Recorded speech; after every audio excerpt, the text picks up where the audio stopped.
तो मैं आज लगभग लगभग मैनेजमेंट के सारे एरिया को कवर करूंगा एमसीक्यू के थ्रू। ठीक। और दूसरी चीज, यहां पर आप देखोगे मैंने मैनेजमेंट को दो पार्ट में डिवाइड किया, कोऑपरेटिव सोसाइटी एक्ट और दूसरा मैनेजमेंट सेक्शन, ऐसे करके। आपके सिलेबस में सिर्फ मैनेजमेंट लिखा है।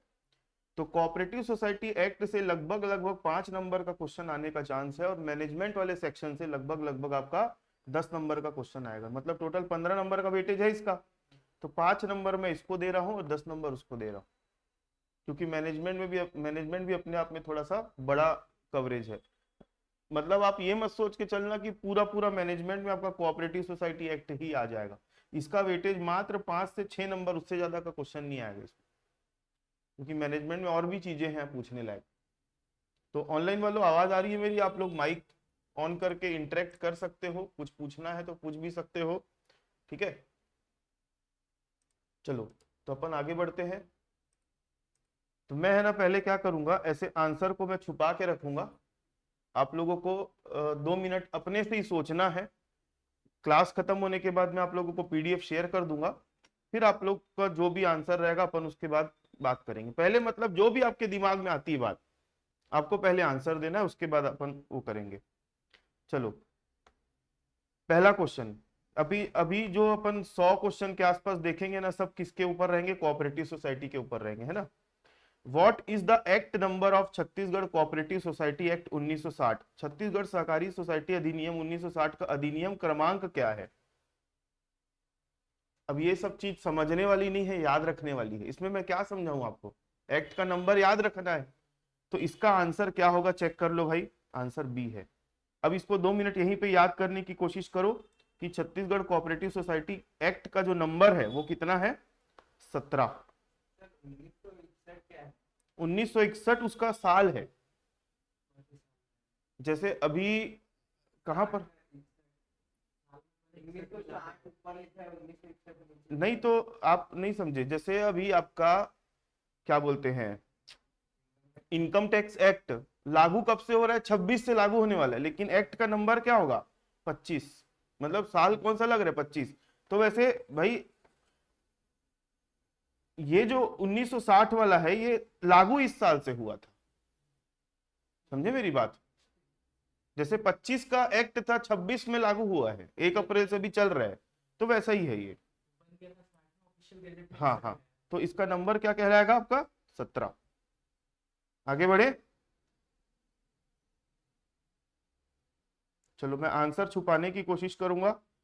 क्वेश्चन पढ़ो और बताओ इसका आंसर क्या है। ऑनलाइन वालों आप लोग भी ABCD अपना मन में जो भी है। On which date did the act receive the assent of president of India? अधिनियम को किस तिथि पर राष्ट्रपति की अनुमति प्राप्त हुई थी?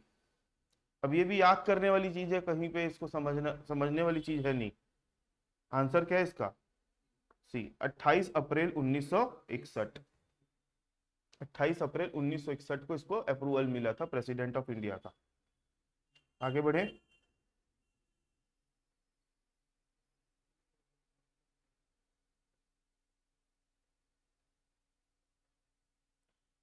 क्या होता है, प्रेसिडेंट का जब अप्रूवल मिलता है तो उसको प्रेसिडेंट्स एसेंट बोलते हैं।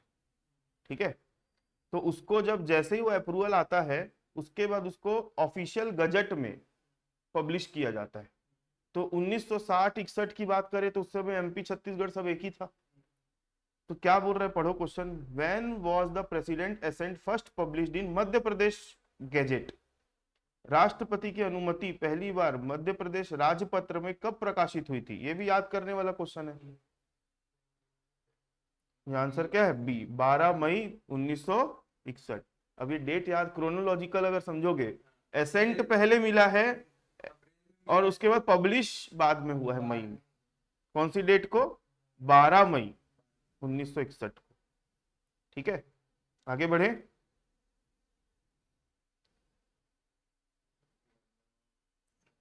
अच्छा, आप लोगों ने, बहुत सारे लोगों ने अपने कभी ना कभी कॉन्स्टिट्यूशन के बारे में कुछ ना कुछ तो पढ़ा ही होगा, है ना। हमारा जो भारत का संविधान है, तो जो इंडिया का जो कॉन्स्टिट्यूशन है उसका एक फ्रेमवर्क है, फ्रेमवर्क। उस फ्रेमवर्क को बोलते हैं प्रियम्बल। एक वर्ड है प्रियम्बल। है ना, आप लोगों को पता होना चाहिए। तो वैसे ही एक्ट का प्रियम्बल की बात हो रही है। The preamble of the act, preamble मतलब एक प्रकार से framework. The preamble of the act was substituted by which amending act, इस अधिनियम की उद्देशिका को किस संशोधन अधिनियम द्वारा प्रतिस्थापित किया गया है? इसका आंसर क्या होना चाहिए? ये सब याद करने वाली चीजें हैं, समझाने वाली कोई भी चीज नहीं है। आंसर क्या है इसका? C, Chhattisgarh cooperative society amendment act 2012।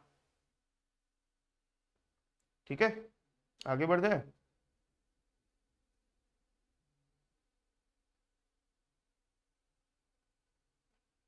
Under the substituted preamble, मतलब पहले प्रियम्बल कुछ और रहा होगा, फ्रेमवर्क कुछ और रहा होगा, बाद में उसको सब्सटीट्यूट किया।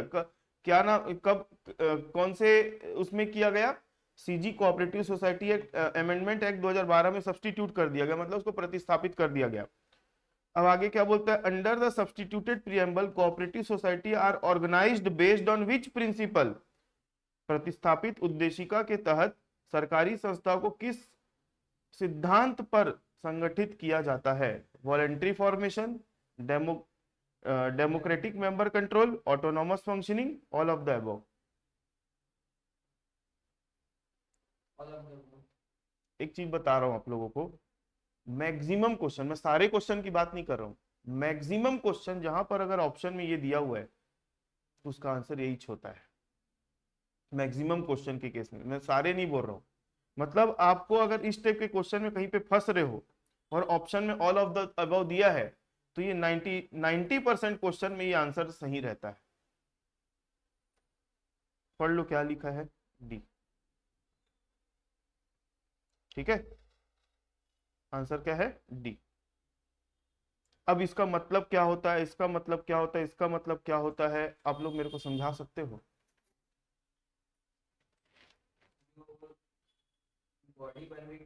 मानस, आप इधर जाके ना वो एसी का बटन दबा दो ना भाई। चालू है button?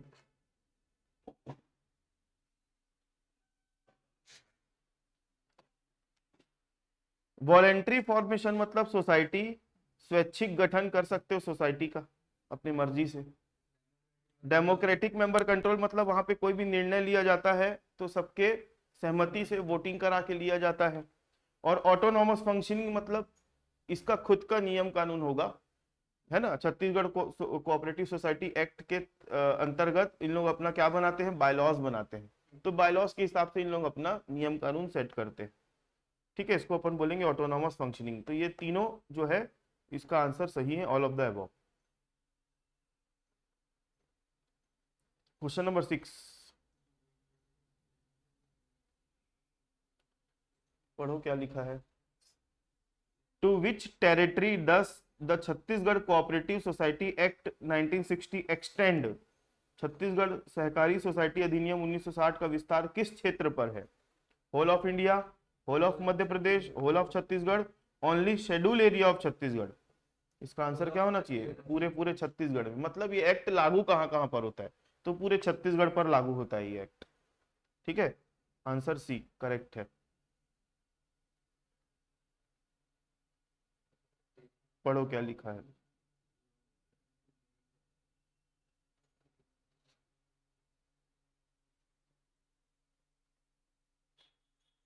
The adoption of law order to make this act applicable to Chhattisgarh was issued on which date? इस अधिनियम को छत्तीसगढ़ में प्रभावी करने हेतु विधियों का अनुकूलन आदेश किस तिथि को जारी किया गया? इसका आंसर क्या है? आंसर बी, 13 जून 2001। हाँ,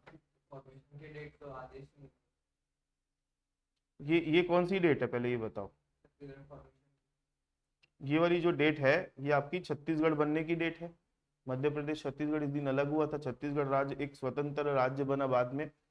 ठीक है, तो ये वाला जो डेट है ये इसके बाद आता है, तो इसी दिन ये लागू हुआ होगा, मतलब वो किया गया होगा।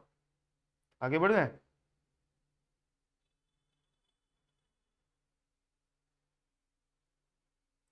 From which date was act made effective in the newly formed state of Chhattisgarh, नवीन गठित छत्तीसगढ़ राज्य में यह अधिनियम किस तिथि से प्रभावी माना गया है?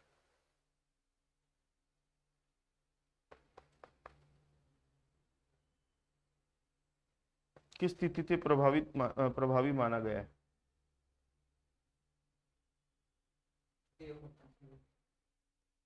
रजत का आंसर है ए, 13 जून 2001। मानस, आप लोग ऑनलाइन वालों,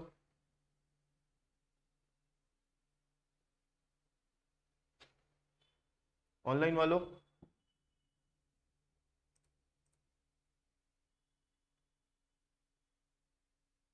मेरी आवाज आ रही है सबको? सबका answer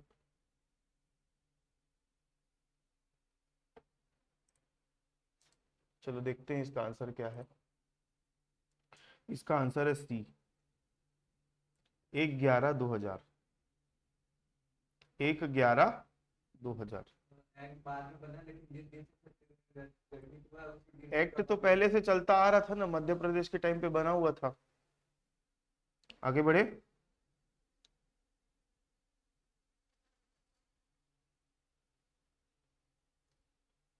who brings the act into force by notification, अधिनियम को अधिसूचना द्वारा कौन प्रवर्त करता है? Central government, state government, governor, registrar. इसका आंसर है आपका बी, स्टेट गवर्नमेंट। इसका आंसर क्या है? State government. देखो जो एक्ट है ना, राज्य के ऊपर बेस्ड है। जैसे छत्तीसगढ़ कोऑपरेटिव सोसाइटी एक्ट किसका है? तो इसका आंसर स्टेट गवर्नमेंट होगा। अगर यही कोई एक्ट जैसे नेशनल लेवल पर था, इनकम टैक्स एक्ट हो गया, तो यहां पर बात किसकी आती? Central government. आगे।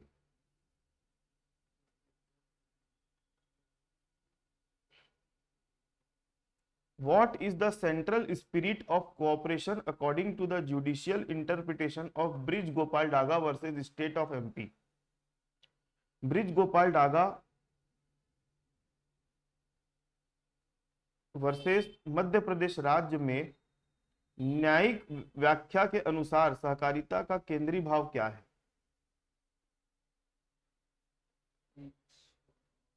मतलब सोसाइटी जो बनाई जाती है उसके पीछे एक थीम क्या है, किस लिए बनाई जाती है? नाम क्या पहले बताओ? Chhattisgarh cooperative society. कोऑपरेटिव मतलब मिलजुल कर काम करने के लिए, सहकारिता, साथ में काम करने के लिए। तो यहाँ प्रॉफिट वाली बात तो हो नहीं रही, यहाँ पे समाज सेवा वाला भी काम हो सकता है, तो पहला आंसर तो है नहीं। प्राइवेट कंट्रोल भी नहीं हो सकता क्योंकि बहुत सारे लोग हैं। गवर्नमेंट क्योंकि वॉलेंट्री है, बताया गया था ऊपर अपन पढ़े थे, है ना, ऑटोनॉमस है, वॉलेंट्री है। तो इसका अप्रोप्रिएट आंसर क्या है? बी। तो ऐसे कुछ कुछ क्वेश्चन आप लोग है ना अपने दिमाग से भी दे सकते हो आंसर उसका।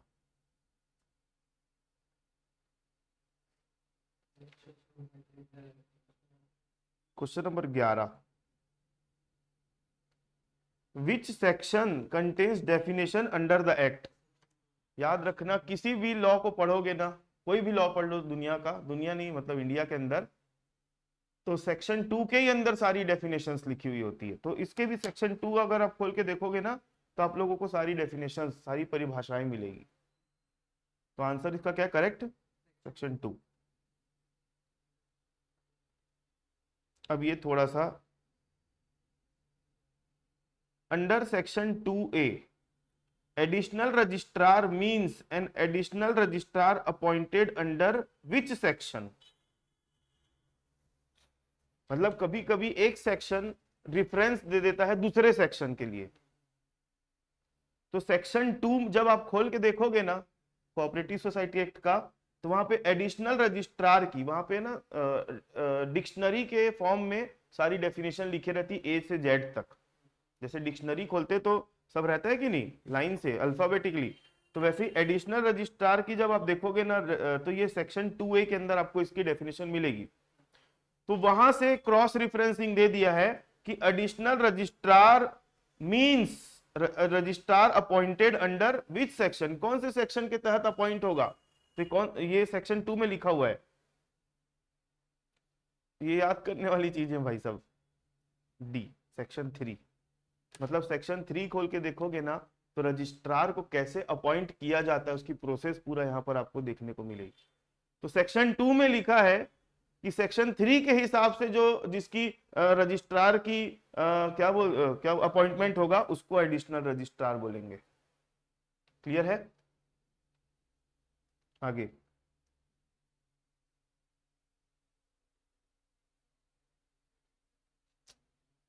What is the definition of apex society under section 2 2A। देखो ये जो लिखा रहता है ना ध्यान से समझना, ये क्या है? सेक्शन। सेक्शन 2 या जो भी नंबर लिखा रहता है वो सेक्शन है। अंदर जो A B C D ऐसा लिखा रहता है ना वो सब सेक्शन है। और यहाँ पे 1 लिखा है ना मतलब क्लॉज है। वो क्या है? क्लॉज है। अच्छा आप लोगों को सेक्शन के बारे में पता होना चाहिए। ये जैसे लिखा है 2, ये कौन सा सेक्शन हुआ? और ऐसा लिख दिया मतलब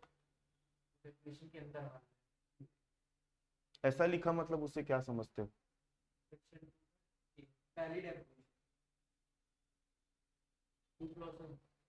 नहीं, 2A लिखा है मतलब 2A लिखा है मतलब सेक्शन 2 है, इसका सब सेक्शन A है। ठीक है। 2 कैपिटल A लिखा है मतलब लॉ बाद में अमेंड हुआ होगा, तो सेक्शन 2 के बाद सीधा क्या डाल दिया होगा? 3। अब 2 और 3 के बीच में कोई नई सेक्शन डालनी है तो उसके बीच में कोई नंबर है? तो नया सेक्शन अगर कभी डालना रहता है तो ऐसे कैपिटल लेटर लगा के ये नया सेक्शन है, ये सेक्शन 2 नहीं है, सेक्शन 2A है। ये अपने आप में एक नंबर है।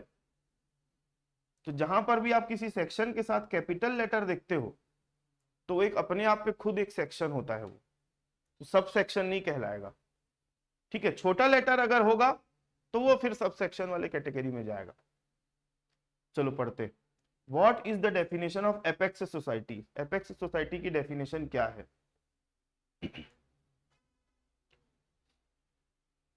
इसका आंसर है बी। पढ़ लो, बी को पढ़ लो। Its principal object is to provide facilitate the operation of other society affiliated to it and its area extend to whole state। मैं आप लोगों को एक चीज बताऊंगा, सोसाइटी है ना अलग अलग लेवल पर बनती है। सोसाइटियों की भी जैसे एक सोसाइटी बनाए आप, तो एक सोसाइटी के अंदर लोग कौन होंगे, मतलब मेंबर्स कौन होंगे? लोग होंगे। तो एक है ना मेन सोसाइटी बनती है, वो स्टेट लेवल की होती है। उस सोसाइटी के अंदर और भी सोसाइटियां मेंबर्स होती है। समझे मेरी बात? मतलब ऐसी सोसाइटी जिसके अंदर बाकी सोसाइटियां भी मेंबर्स हैं, तो ऐसी सोसाइटी जो टॉप मोस्ट सोसाइटी है उसको क्या बोलते हैं हम? Apex society. तो वही लिखा है यहाँ पे, its principal objective is to provide facilitates for the operation of other societies affiliated to it and its area extend to the whole state. ठीक है। नाम से पढ़ लो ना, एपेक्स मतलब सबसे टॉप में। हिंदी में क्या लिखा है? शीर्ष, मतलब सबसे ऊपर में। अब एपेक्स सोसाइटी की डेफिनेशन को एक्ट में कब डाला गया पूछ रहा है। एपेक्स सोसाइटी की डेफिनेशन को एक्ट में कब डाला गया पूछ रहे हैं आपसे।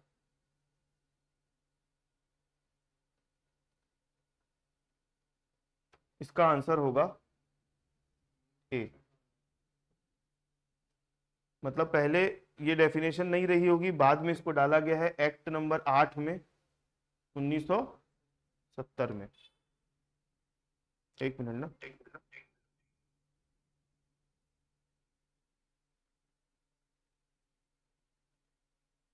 ठीक है, आप लोग क्या है चैट कर रहे हो ना, तो मेरे को स्क्रीन में दिख नहीं रहा था करके मैं मोबाइल कनेक्ट किया। अब आप लोग कुछ भी बोलोगे ना, आप लोग माइक ऑन करके भी पूछ सकते हो ऑनलाइन वालों, और जो भी है।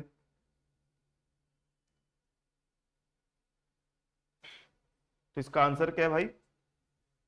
ए, एक्ट नंबर 8 में डाला गया।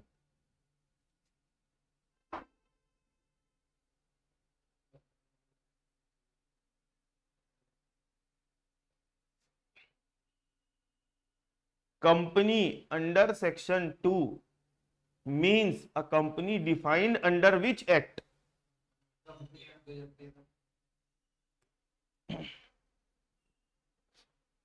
इसका आंसर क्या है? B, company act 1956। ठीक है, इसका आंसर क्या है? Company act 1956।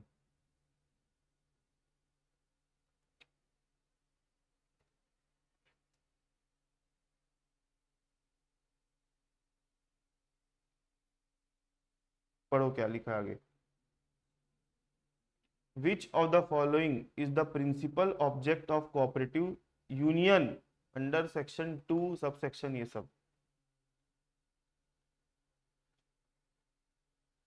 Banking business, cooperative education propaganda training extension, marketing agriculture produce, providing residential accommodation. यहाँ पे लॉजिकल आंसर क्या लग रहा है आप लोगों के हिसाब से, या आपके हिसाब से? रजत, इमरान का आंसर बी है, जल्दी बताओ, कुछ भी एज्यूम कर लो। रीचा का भी बी है, आप डी बोले ना? आपका भी डी है, पलक का भी बी है, बी। देखो यहाँ पे लॉजिकल आंसर में बोलने के लिए इसलिए ये वर्ड यूज किया, कोऑपरेटिव सोसाइटी या कोऑपरेटिव यूनियन जो भी बना है, ये किसी एक सेक्टर को ध्यान में रख के नहीं है, मतलब समाज में होने वाले लगभग सभी काम जो सोशल सोसाइटी को कवर करता है उसके लिए। तो यहाँ पे cooperative education propaganda training extension ये सब कवर हो रहा है, लगभग सारी चीजों को कवर कर रहा है। ये सिर्फ किसकी बात कर रहा है? ये सिर्फ काहे की बात कर रहा है? ये सिर्फ रहने वाली बात कर रहा है। तो ये सब एक एक तरफा वाली चीजें हो रही है और ये ज्यादा कवरेज है ना इसका। आगे,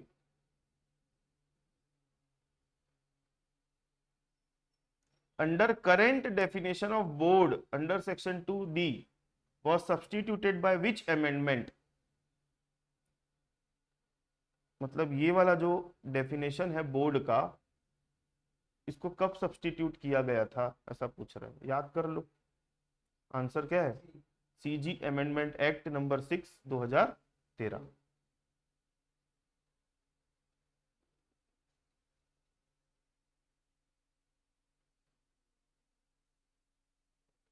board means the board of director और governing body to which the director and control of management is interested under section. अब ये सब याद रखने वाली चीजें भाई, कौन से सेक्शन में बोर्ड के बारे में ये सब बताई गई है बातें। इसका आंसर क्या होगा? ए, मतलब सेक्शन 2D। ऊपर ही से रिलेटेड है ना भाई, ये देखो 2D में ही बोर्ड के बारे में बताया है। अब ये इंटर रिलेटेड सेक्शन है, मतलब इंटर रिलेटेड क्वेश्चन है बोल सकते हैं।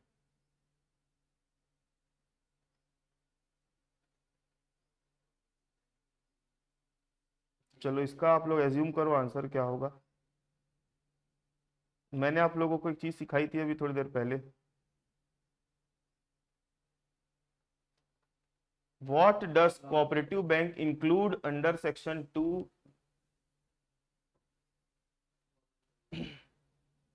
State cooperative bank, central cooperative bank, primary cooperative bank.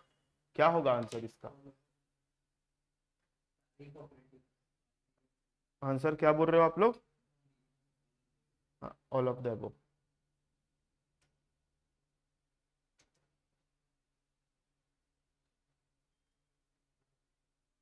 A society having the liability of its member limited by its bylaw to the unpaid amount on share is called?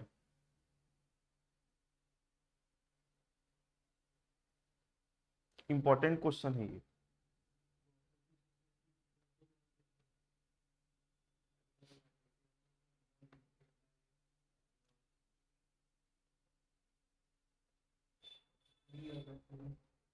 A society having the liability of its member limited by its bylaw to the unpaid amount on share is called? ऐसी society जिसके सदस्यों का दायित्व उसी उपविधियों द्वारा, उसकी उपविधियों, उपविधियों मतलब यहाँ पे उपविधि को चेंज करके नियमावली लिख सकता है ना, द्वारा अंशों पर अदत्त रकम तक परिसीमित हो, परिसीमित को मर्यादित हो भी लिख सकता है हिंदी में, कहलाती है unlimited liability society, cooperative society with limited liability, federal society, resource society. क्या आंसर है आप लोगों का? सबका आंसर लगभग बी आ रहा है, बी। ठीक है, जैसे कंपनी के केस में अपन जानते हैं ना, लिमिटेड होती है, कंपनी के नाम के आगे लिमिटेड लिखते हैं, तो वैसे कोई सोसाइटी अगर है जहां पे इस तरीके की लायबिलिटी को फिक्स किया जाता है तो उसको भी लिमिटेड वर्ड लगाना पड़ता है अपने नाम के आगे, मर्यादित वर्ड, हिंदी में लिखते मर्यादित। आगे,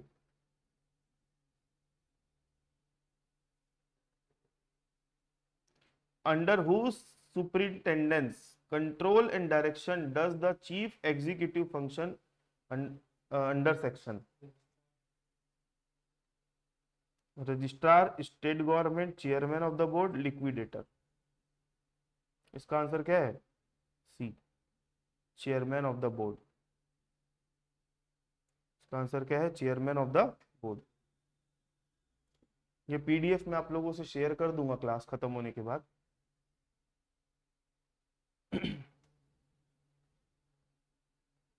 under which section the chief executive appointed, मुख्य कार्यपालक की नियुक्ति किस धारा के अधीन की जाती है? Section 3, 49E, 70, 16। हाँ, आपका आंसर क्या है? रजत का आंसर बी है। बाकी लोग? आपका भी बी है, आपका डी है, इमरान का ए है, बाकी लोग? अब देखो भाई, सुनो मेरी बात, ऐसे क्वेश्चंस का आंसर आप लोग तभी दे पाओगे जब आप लोगों ने एक बार गो थ्रू किया है, नहीं तो फिर सीधा आंख बंद करके तुक्का ही मारने वाला काम होगा और कुछ नहीं होगा। और ये सब चीज याद रखने वाली है, इसमें बोलोगे सर आप समझा दो, तो मैं क्या समझाऊं भाई इसमें, बताओ ना आप। ये याद ही रखने वाली चीज है। कोऑपरेटिव सोसाइटी एक्ट में मतलब आपको क्या करना है, चीजों को याद करना है। पढ़ो क्या लिखा है भाई, बी, सेक्शन 49E। ठीक है, अब कैपिटल ई है ना, कैपिटल ई है। अब मैं क्या, इसको जब पीडीएफ में कन्वर्ट कर रहा था ना, तो ये हिंदी में भी सेक्शन नंबर यही रहेगा ना आप लोगों का जब आएगा क्वेश्चन, तो ये जो बाजू में हिंदी में लिखा गया ना, ये ऐसा नहीं दिखेगा आपको, तो आपको हिंदी में सेक्शन क्या दिखेगा, यही दिखेगा। क्लियर है? अब देखो 49E लिखा है, मतलब इसे क्या समझते हो आप? कैपिटल ई है, ये अपने आप में एक सेक्शन है, ये सब सेक्शन नहीं है।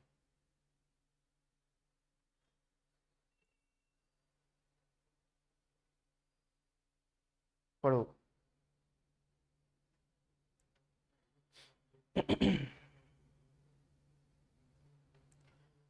A society formed with the object of obtaining, producing, processing and distributing goods to its member and customer is a farming society, consumer society, marketing society, processing society। क्या होगा इसका answer?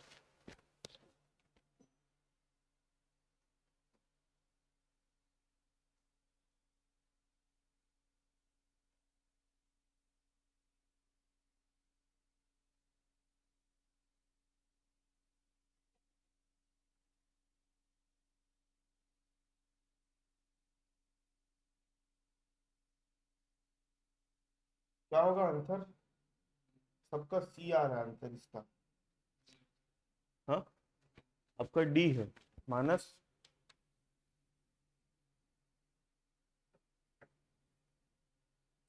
पढ़े answer?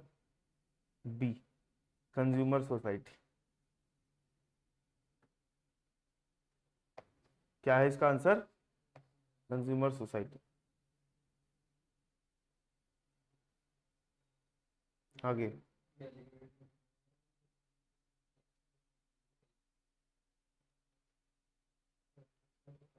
What is a delegate under section? Delegate का मतलब क्या है? An officer appointed by state, a person elected by individual member to represent them in general body, a representative to another society, an auditor. Delegate, delegate का मतलब होता है प्रत्यायुक्त। इसका आंसर है B, a person elected by individual member to represent them in the general body.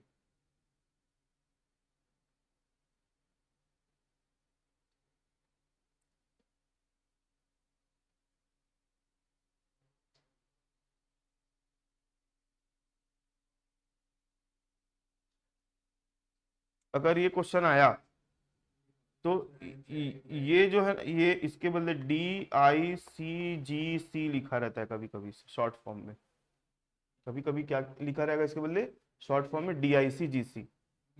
Was established under which act? RBI act, deposit insurance and credit guarantee corporation act, banking regulation act और CG cooperative act. इसका answer क्या है? B.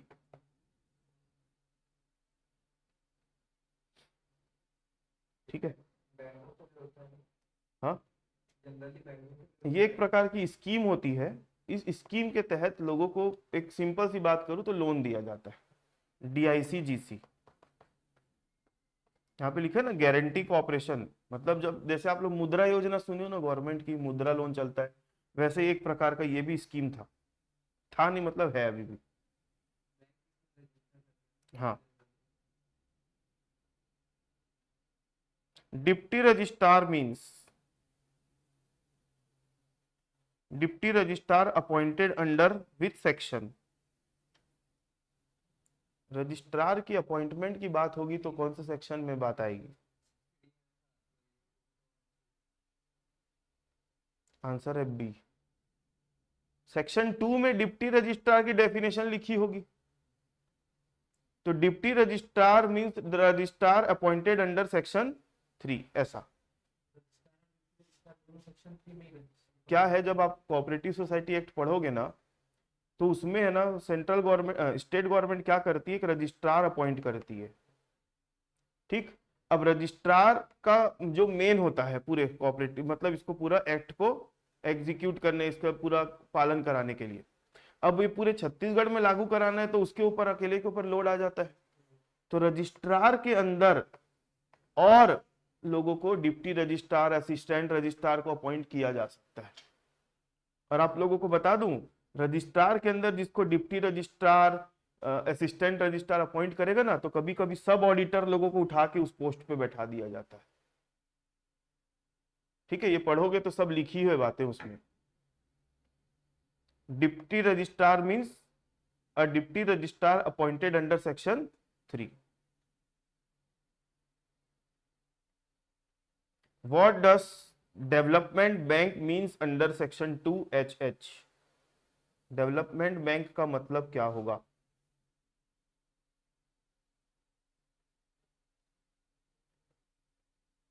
Primary cooperative bank, district cooperative agriculture and rural development bank, और CG state cooperative agriculture rural development bank, national bank और financing bank. तो इसका answer क्या होगा? बी। दिख गया था नीचे, नहीं आपको नहीं बोल रहा हूं।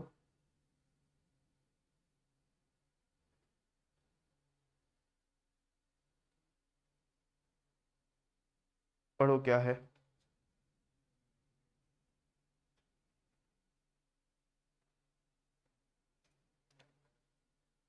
Which amendment substituted the definition of development bank under section 2HH? कौन से अमेंडमेंट में ये वाली बैंक की डेफिनेशन को सब्सटीट्यूट किया गया था?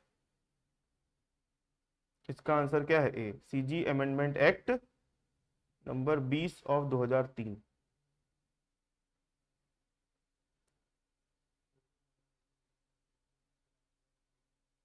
फैमिली वर्ड का मतलब क्या है?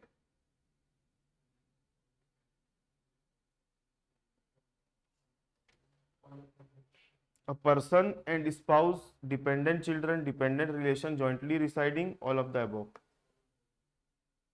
फैमिली का मतलब क्या होगा? D.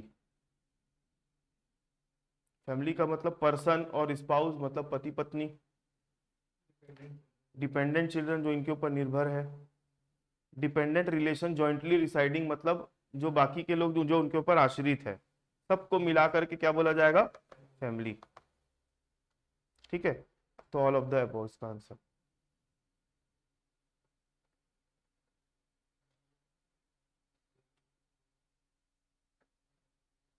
Which of the following is included under farming society, under section ये फार्मिंग सोसाइटी?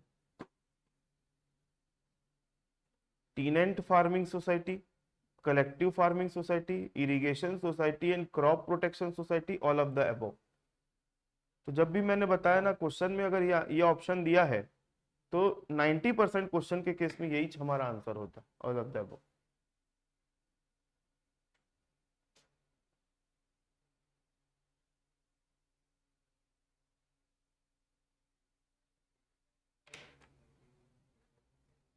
क्या है पढ़ो। What is the minimum share capital percentage required to be held by society in a federal society under section 2K?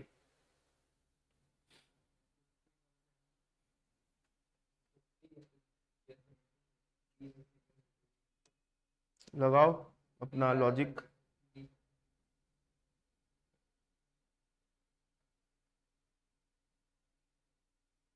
बाकी लोग online वालों क्या होना चाहिए ऑप्शन इसका?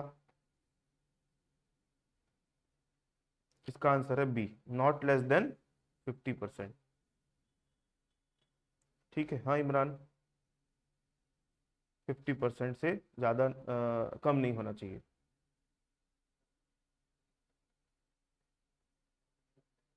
Financing bank includes which of the following bank under section 2? आई नहीं है वो, 1 भी नहीं है वो, एल है।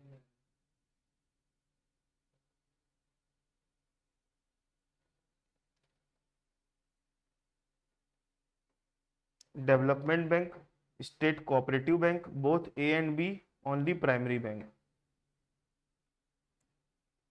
इसका आंसर क्या होगा? Financing bank include which of the following bank under section 2L?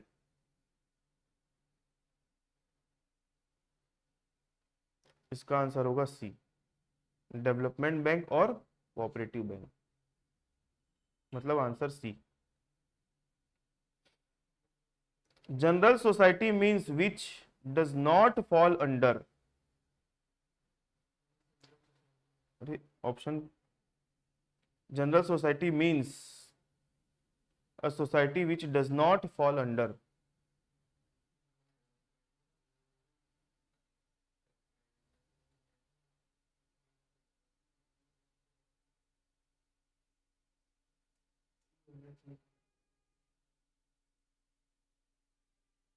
इसका आंसर ए है।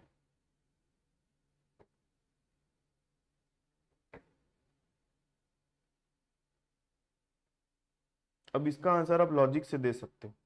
What is the primary object of housing society under section 2N?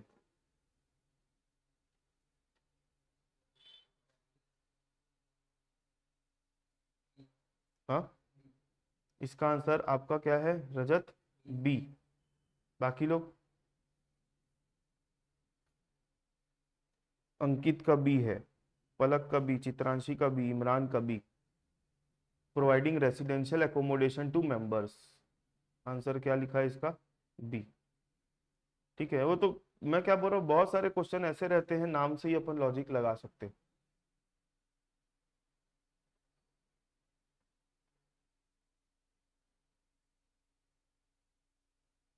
पढ़ो क्या लिखा है। Industrial society aims at producing finishing goods from raw material for the development of weavers and carpenters, metal worker and shoe makers, both A and B और farmers. इसका answer क्या होना चाहिए? औद्योगिक सोसाइटी का लक्ष्य किसके विकास हेतु कच्चे माल को परिष्कृत माल निर्मित करना है? आंसर क्या है इसका? इमरान का सी है, चित्रांशी का सी है, वैष्णवी का बी है, सिद्धार्थ का बी है, रीचा का बी है, सिद्धार्थ का सी, पलक का सी है, चित धनश्री सी, वैष्णवी सी, लगभग सभी लोग सी बोल रहे हैं। सी, रीचा का सी।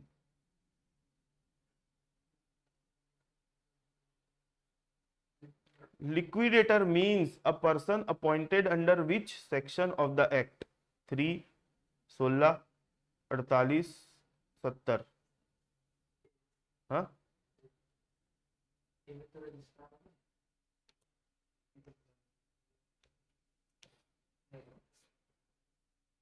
आंसर है डी। इसके पीछे एक यहाँ पर आप लॉजिक ये लगा सकते हो, क्योंकि रजिस्ट्रेशन वाली बात शुरुआत में, लिक्विडेशन लास्ट लास्ट में, इसलिए 70 नंबर लास्ट में, इसलिए। और आप पढ़ोगे भी ना तो एकदम लास्ट लास्ट में लिक्विडेशन की बात किया है। ठीक है।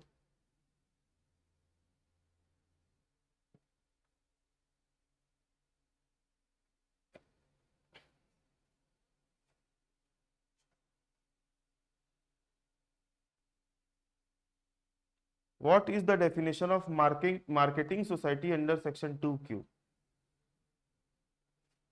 मार्केटिंग सोसाइटी,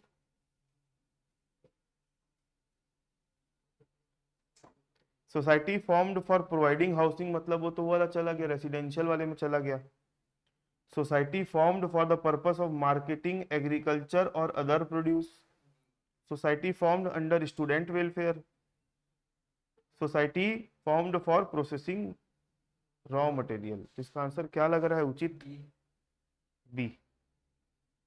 बी इसका आंसर लग रहा है। आगे, who is the member under section 2R? Member कौन है? A person joining in the application for registration, a person admitted to membership after registration, state government when its subscriber to share capital, all of the above। अंकित का answer है D. Member कौन हो सकता है? पलक का answer है D.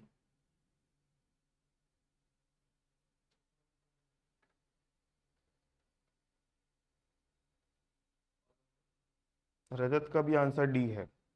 और बाकी लोग?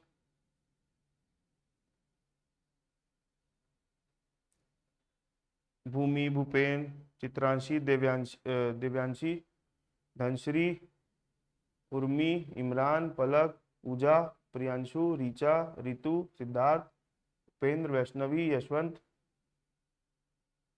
क्या होगा आंसर? डी। डी। सब लोग डी आंसर दे रहे, आंसर डी होगा। ठीक है, आगे बढ़े।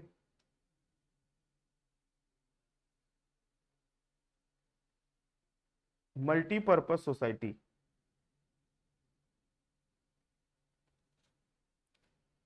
to be classified as a multi-purpose society, its object must include primary object specified in any। क्या है इसका आंसर?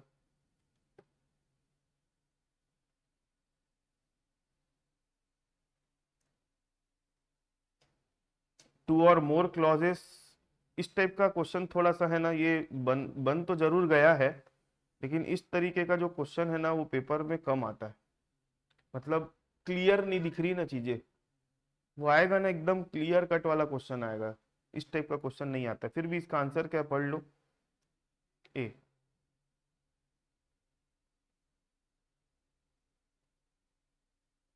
क्वेश्चन नंबर 40 पढ़ो।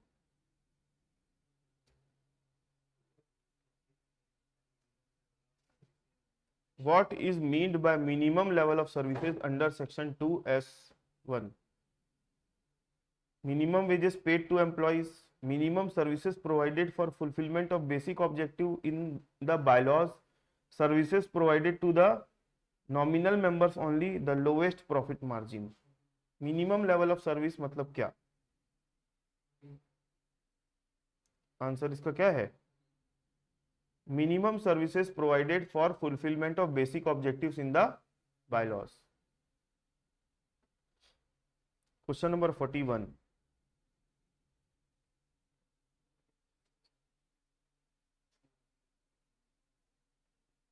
अब मिनिमम लेवल ऑफ सर्विस वाला जो क्लॉज है वो कब इंसर्ट किया गया था सेक्शन नंबर 2 में, ये पूछ रहा है। ये याद करने वाली चीजें हैं। आंसर इसका क्या है? बी।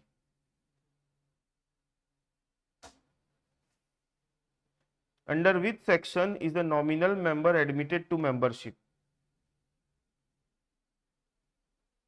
नाम मात्र का सदस्य को किस धारा के अधीन में प्रवेश किया गया? हाँ, आंसर दे दिए। नहीं, आंसर नहीं है भैया वो। बताओ, 6, 10, 20, 48 क्या होगा इसका आंसर? आंसर क्या है? सी, सेक्शन 20।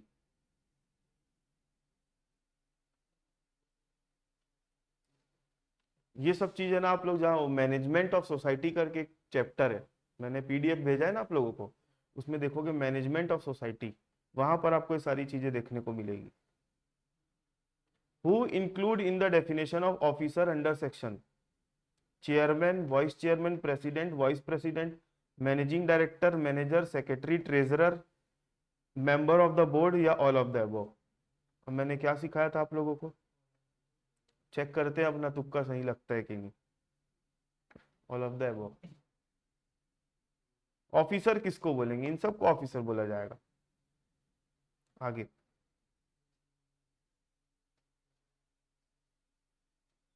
इस टाइप का क्वेश्चन आ रहा है ना,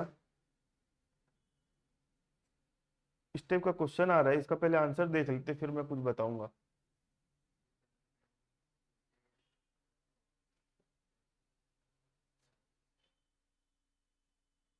क्या है इसका आंसर?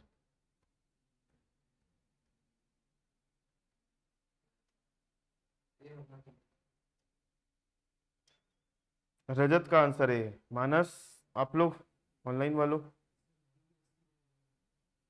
बी या सी बोल रहा है मानस।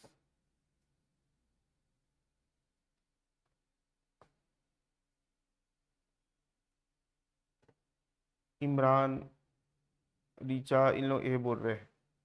देखे, वैष्णवी बोलती मे बी ए। अलग से एक ऑप्शन बनवा देंगे वैष्णवी आप लोगों के, आपके लिए मे बी वाला ए। देखो जहां पर भी ना, अब यहाँ पे ऑप्शंस जो दिख रहे हैं ना, जहां पर भी अमेंडमेंट वर्ड के आगे क्या लग रहा है? सीजी लग रहा है। तो वही वाला ऑप्शन लगभग सही हो रहा है। ठीक है, बाकी के सामने अमेंडमेंट अमेंडमेंट लिखा है, सीजी लिखा है क्या? यहाँ पे लिखा है सीजी अमेंडमेंट एक्ट। वहां पर पे कोई, वहां पे सब में सीजी सीजी डाल देगा तो बात अलग है। यहाँ की बात बता रहा हूँ, जिसमें सीजी लिख रहा है ना, वही करेक्ट आंसर निकल रहा है। हमने सीधी लिखा दिया तो ऑप्शन चेक करने का भी मौका नहीं मिलेगा। Officer bearer under section includes which of the following? Officer bearer, office bearer किसको बोलेंगे? Office bearer, sorry. President and vice president, chairperson and vice chairperson, secretary और treasurer, all of the above? क्या होगा आंसर? इमरान का answer है all of the above. All of the above ही होगा ऐसे वाले क्वेश्चन में।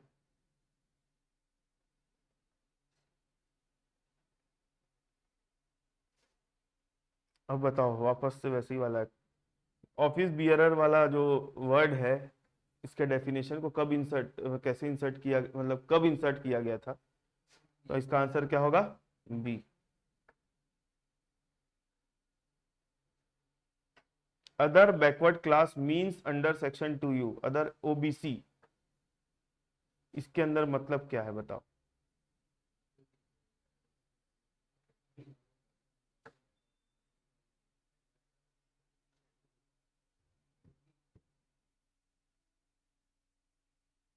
Classes declared by central government, category of person belonging to backward classes as notified by state government, schedule caste, schedule tribes.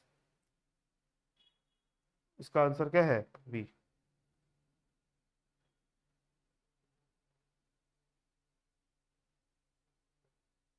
पढ़ो क्या लिखा है। सबसे ऊपर वाली जो सोसाइटी है उसका नाम क्या होता है? और सबसे निचले स्तर पे जो सोसाइटी बनती है जिसमें लोग मेंबर होते हैं, उसको कौन सी सोसाइटी बोलते हैं? प्राइमरी। और एपेक्स और प्राइमरी के बीच में भी एक सोसाइटी होती है, वो समय आने पे नाम बताऊंगा उसका मैं। हाँ, देखते हैं।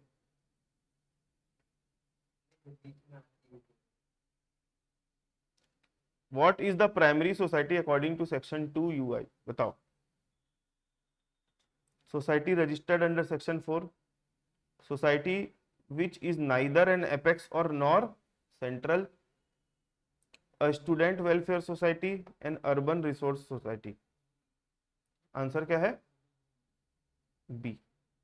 तीन प्रकार की सोसाइटी होती है, सबसे ऊपर में आती है एपेक्स, उसके बाद क्या आती है सेंट्रल, उसके बाद क्या आती है प्राइमरी। मतलब सबसे पहले अगर सोसाइटी बनाओगे तो कौन सी बनेगी? वो प्राइमरी, फिर सेंट्रल, फिर apex.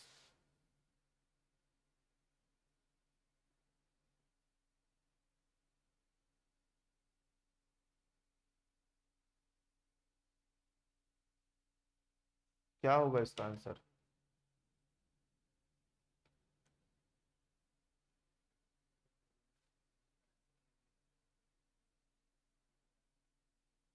Which of the following is included in a primary agricultural credit cooperative society? Primary cooperative society, आदिम जाति सेवा सहकारी समिति, both A and B, urban cooperative society. इसका आंसर क्या बोल रहे हो आप? Both A and B correct है।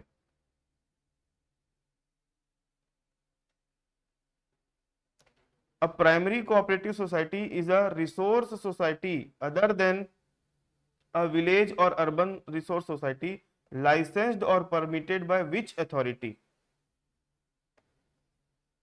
ऐसी सोसाइटी को लाइसेंस और परमिशन कौन देता है? कौन सी अथॉरिटी देती है? स्टेट गवर्नमेंट, रजिस्ट्रार, आरबीआई या नेशनल बैंक? इसका आंसर क्या है? सी, आरबीआई। बैंक वाली बात आ गई ना भाई, बात किसकी आ रही है? बैंक। तो बैंक वाली बात आई तो यहाँ पे आरबीआई।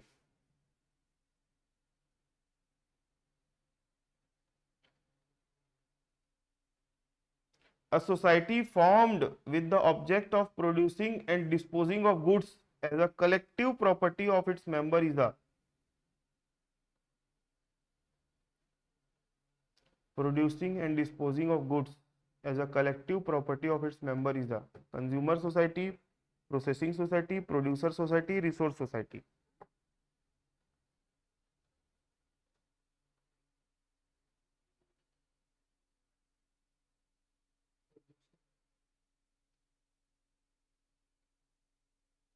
इसका आंसर होगा आपका सी, producer society.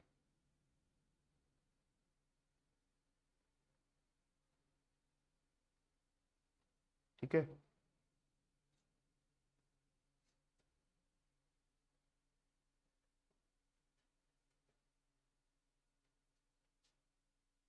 Which type of society includes an industrial society and a society for processing agricultural commodity under section 2W? Farming, marketing, processing society और रिसोर्स सोसाइटी। क्या होगा इसका आंसर? रजत का आंसर है फार्मिंग। देखो जितने भी क्वेश्चन आ रहे हैं ना, इसका आंसर इमरान का क्या है? ए। आपका मानस, बाकी लोग?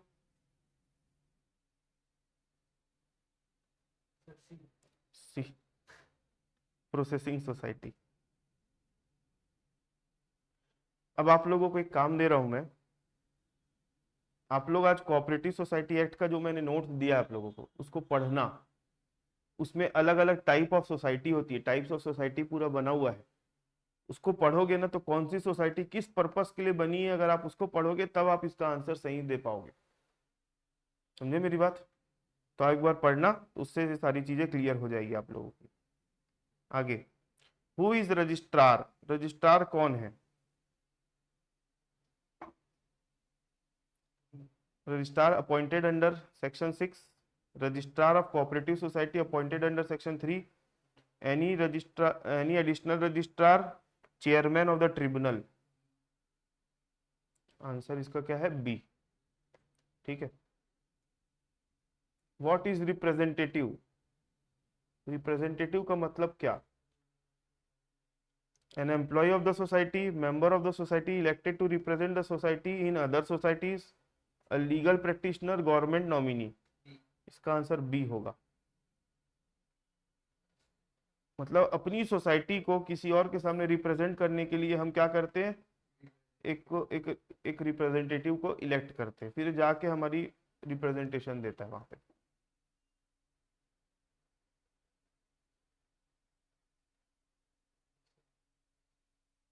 Reserve bank under section means reserve bank of India established under which act. अब आरबीआई का रजिस्ट्रेशन इसी के तहत होगा ना भाई, आरबीआई तो सबसे ऊपर है।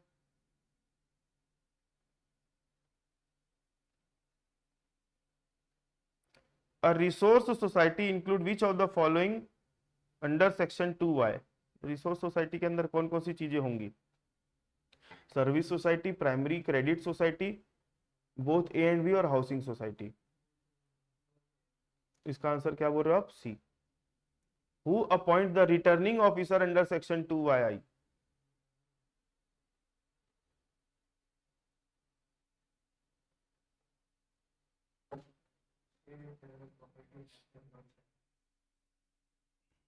State government, registrar, state cooperative election commission और high court.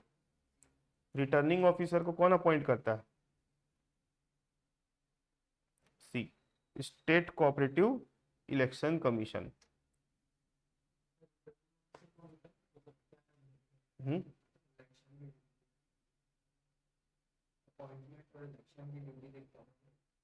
Hmm scheduled area means the area declared under which order according to section।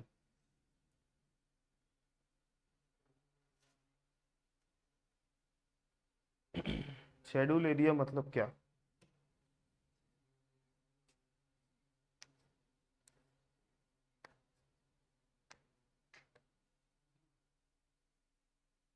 इसका आंसर क्या बोल रहे हो आप लोग, B.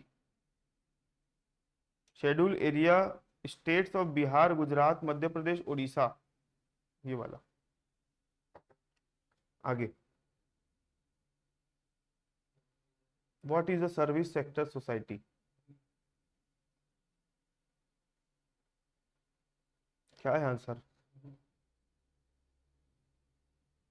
society providing raw materials, society formed with the objects of providing various customer service for its member and other, a government insurance company, an educational institution।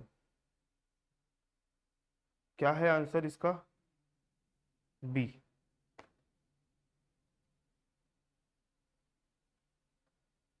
when was clause Y3 defining service sector society inserted, कब insert किया गया। अब इसका भी answer आप बता सकते हो 2 मिनट के अंदर।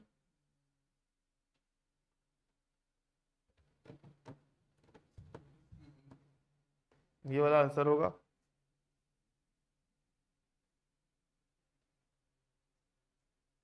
What does specified office means under section 2ZI। Specified office किसको बोलेंगे, office of the secretary, office of the managing director, officer of the president और chairman, office of the liquidator.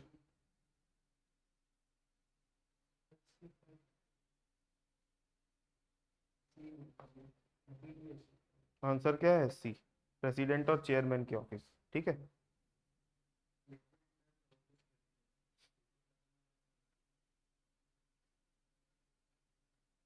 State cooperative bank under section 2AA specify specifically means. State cooperative bank मतलब Chhattisgarh state cooperative bank limited, national bank for agriculture, apex bank of India, reserve bank of India. इसका answer क्या होना चाहिए, ए।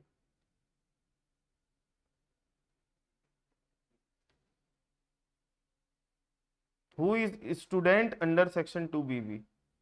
Student मतलब कौन,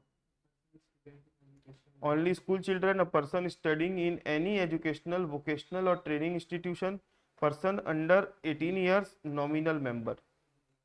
इसका उचित answer क्या लगता है, बी।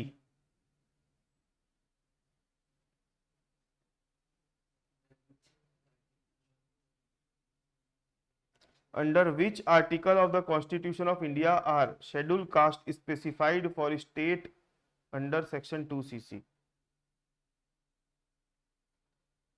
इसका आंसर है आपका बी, सेक्शन आर्टिकल 341।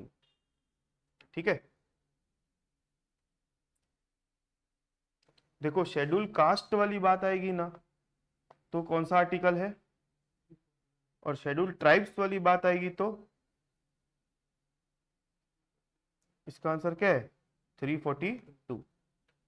ऐसे याद रखना, SC ST बोलते हैं ना अपन, तो SC वाली जब बात आएगी तो 341 और ST वाली बात आएगी तो 342।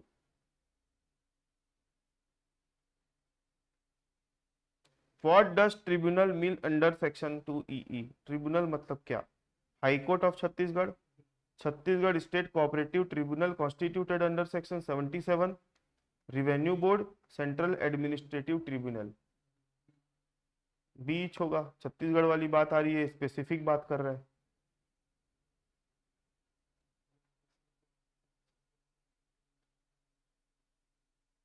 Multi state cooperative society means a society registered under which act?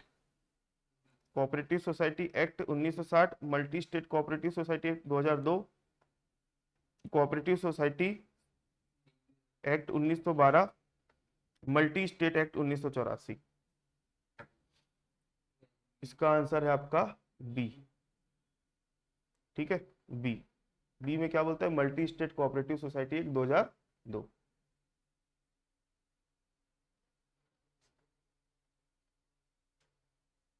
What is the state level cooperative society under section 2GG? Having operation restricted to Raipur, having its area of operation extended to whole of the state, affiliated with the central government, none of the above। इसका answer क्या है? B, पूरे state की बात करेगा। Who appoints an administrator under section 2HH? Administrator को कौन appoint करेगा? State government, high court, registrar, board of directors. Answer क्या है? C, registrar.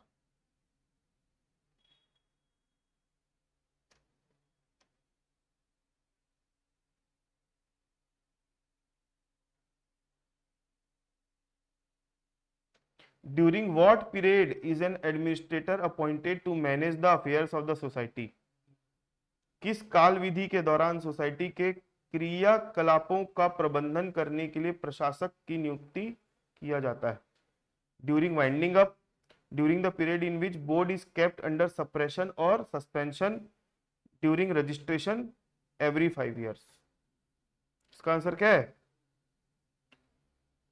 जब बोर्ड ऑफ डायरेक्टर्स, जब बोर्ड का क्या लिखा है पढ़ो ना, जिस अवधि में बोर्ड अधिक्रमण या निलंबन के अधीन हो, मतलब जिस समय बोर्ड काम नहीं कर पा रहा है, उसको सस्पेंड कर दिया गया बोर्ड को, या सप्रेस कर दिया गया, तो उस समय उस कालखंड में किसको अपॉइंट किया जाता है? एडमिनिस्ट्रेटर। आगे 71 पढ़ो क्या लिखा है। Which of the following is an example of functional director under section 2? Managing director, director finance, director marketing, all of the above. All of the above ही होगा इसका आंसर।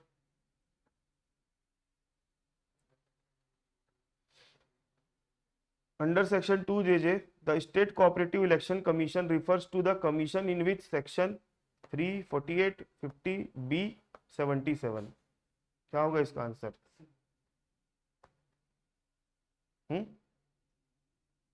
इसका आंसर सी।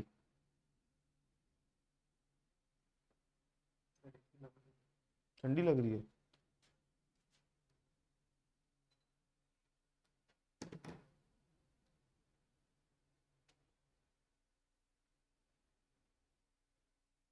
बताओ इसका आंसर क्या होना चाहिए? हाँ,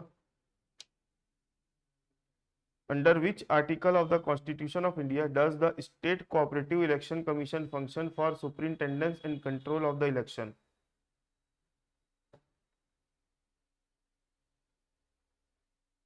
आंसर क्या है इसका? आर्टिकल 243 Z के।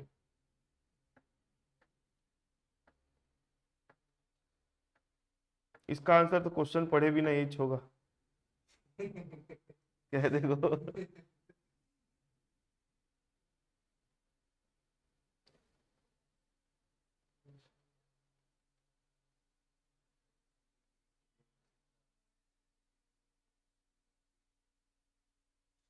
नेशनल बैंक अंडर सेक्शन 2 के means NABARD established under section 3 of which act? RBI, national bank of agriculture and rural development act, banking, और ये क्या है आंसर? बी, नाबार्ड। नाबार्ड पढ़ोगे आप लोग ना?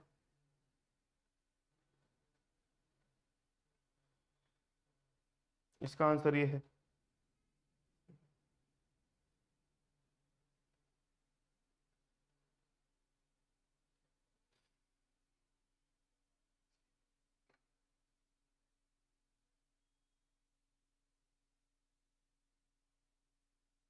क्या होगा इसका answer?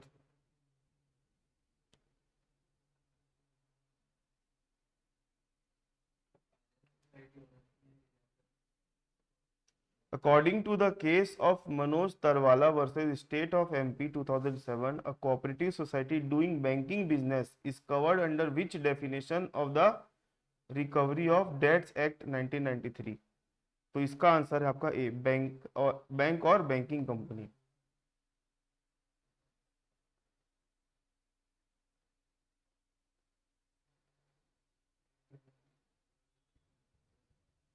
According to Sheetal Singh Prakash Jain versus Officer in Charge 1987, what is the minimum number of societies required as a member to form a central society? Central society मतलब सबसे नीचे जो सोसाइटी होती है उसको क्या बोलते हैं? प्राइमरी। प्राइमरी के ऊपर और उसके ऊपर एपेक्स। तो सेंट्रल सोसाइटी बनाने के लिए एटलीस्ट कितने सदस्यों का कितनी सोसाइटियों का होना जरूरी है? इसका आंसर क्या है? बी, 5। 5 प्राइमरी सोसाइटीज मिलेंगे तब क्या बना सकते हैं? वो एक सेंट्रल सोसाइटी बना सकते हैं।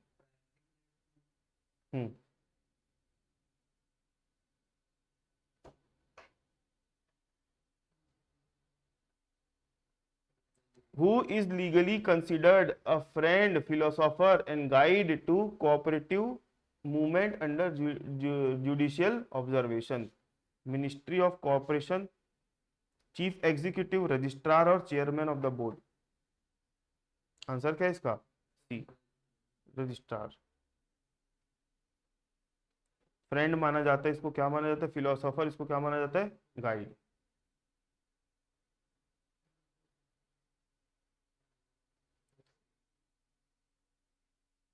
ये केस वाले क्वेश्चंस को है ना, आप लोग अगर छोड़ना चाहते हो तो छोड़ देना, क्योंकि केस आप लोगों के सिलेबस में नहीं था।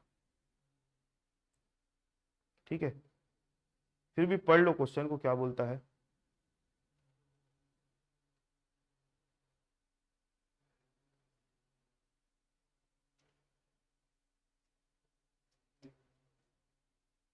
इन board of directors Shri Ganesh cooperative marketing versus deputy registrar 1981, what was held regarding the board of directors? It is a sovereign body. It cannot be considered a legal person. It has unlimited liability. It is a government body. इसका answer क्या है? B, it can not be considered as a legal person.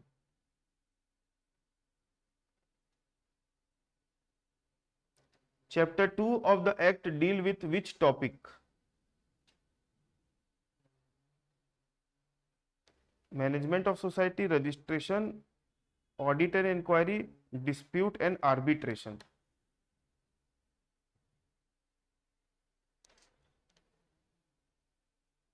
देखो, audit की बात तो बाद में होती है, डिस्प्यूट आर्बिट्रेशन की भी बात बाद में होती है, रजिस्ट्रेशन और मैनेजमेंट ऑफ सोसाइटी ये दोनों में गाड़ी फंस रही है। आंसर क्या है इसका? रजिस्ट्रेशन। चैप्टर 1 जो होता है ना वो बेसिक चीजें बताता है। चैप्टर 2 जो है वो आपका उसकी बात कर रहा है, वो रजिस्ट्रेशन। और ये कहाँ से पता चलेगा आप लोगों को? जो मैंने भेजा उसमें चैप्टर नंबर डाले हुए देख लेना।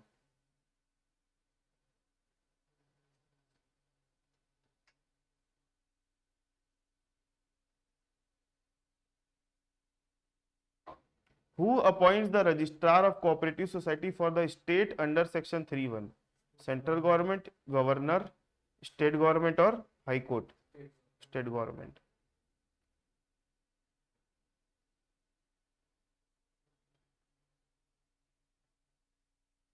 Which of the following category of the officer can be appointed to assist the registrar under section 3(1)? Additional registrar, joint registrar, deputy registrar, assistant registrar, such other category as prescribed, all of the above. मतलब registrar के काम को सहायता देने के लिए, assist करने के लिए कैसे कैसे लोग अपॉइंट हो सकते हैं, मतलब कौन कौन से पद में अपॉइंट हो सकते हैं, तो ये सब है, ऑल ऑफ द अबव इसका आंसर होगा। ठीक है,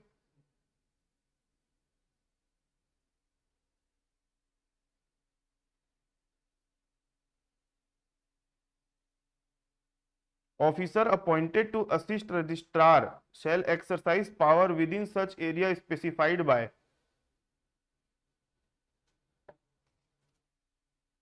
मतलब जो रजिस्ट्रार के काम को असिस्ट करने के लिए अपॉइंट हुए हैं तो उनका कार्य क्षेत्र क्या होगा, दायरा क्या होगा, उसका स्कोप ऑफ वर्क क्या होगा, कौन बताएगा उसको? हाई कोर्ट बताएगा, स्टेट गवर्नमेंट बताएगी, रजिस्ट्रार बताएगी कि सेंट्रल गवर्नमेंट? तो इसका लॉजिकल आंसर सी होना चाहिए, बी है लेकिन।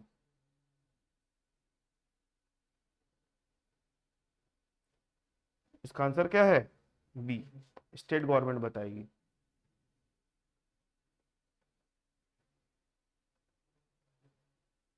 नेक्स्ट,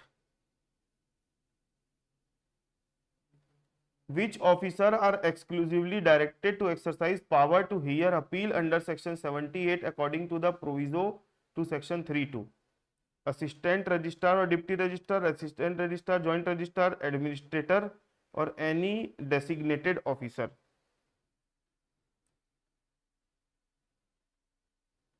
आंसर क्या है इसका?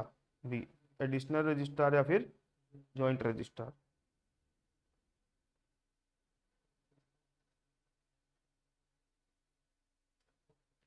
What is the administrative relationship between the registrar and the officer appointed to assist him under section 3(3)? They are independent, they are subordinate to him and work under his general guidance, supervision and control. They are only answerable to the governor. They are directly under high court. तो इसका answer क्या होना चाहिए? B होना चाहिए। मतलब किसके under appoint होते हैं वो लोग? रजिस्ट्रार के अंदर। तो रजिस्ट्रार के गाइडेंस, सुपरविजन, कंट्रोल के अंदर ये लोग काम करेंगे। इसका आंसर क्या है? बी। लेकिन उनका कार्य क्षेत्र डिसाइड कौन करेगा? State government. इसलिए मैं यहाँ पे शायद गलत आंसर मैं दे दिया था, क्योंकि मैं जब पढ़ा था ना तो मेरे को लगा ये वाला पॉइंट मेरे ध्यान आ रहा था। कार्य क्षेत्र डिसाइड स्टेट गवर्नमेंट करेगी, लेकिन गाइडेंस, कंट्रोल, सुपरविजन किसका रहेगा उसके ऊपर? रजिस्ट्रार का रहेगा।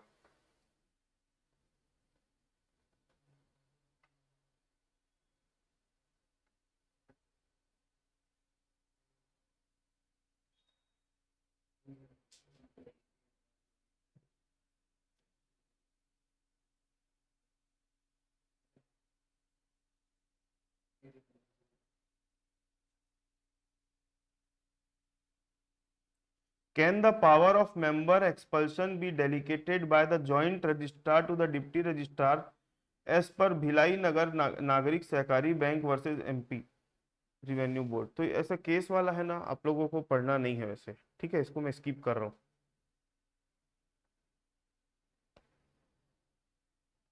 पढ़ो, ये क्या है? 88 नंबर का क्वेश्चन। एक मिनट में आया, पानी पी के।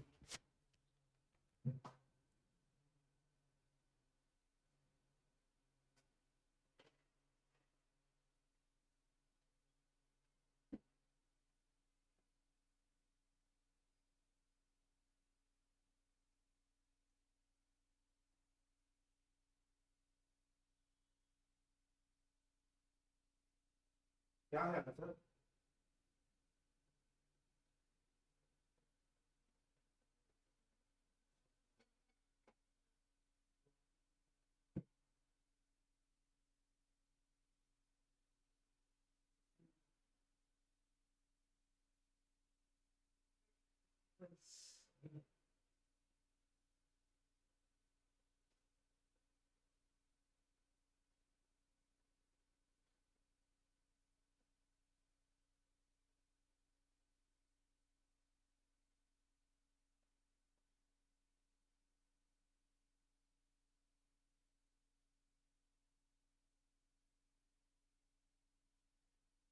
क्या है इसका आंसर? बी। इसका आंसर बी बोल रहे हो आप लोग, कैपिटलिस्ट प्रिंसिपल नहीं, कोऑपरेटिव प्रिंसिपल्स। ठीक है, ये एक इंपॉर्टेंट क्वेश्चन है, इसको याद रखना। Under section 5 a society may be registered with limited liability only, unlimited liability only, limited और unlimited liability, no liability। इसका आंसर होगा आपका क्या? सी, लिमिटेड और अनलिमिटेड। मतलब सोसाइटी लिमिटेड लाइबिलिटी में भी या अनलिमिटेड लाइबिलिटी दोनों में रजिस्टर हो सकती है।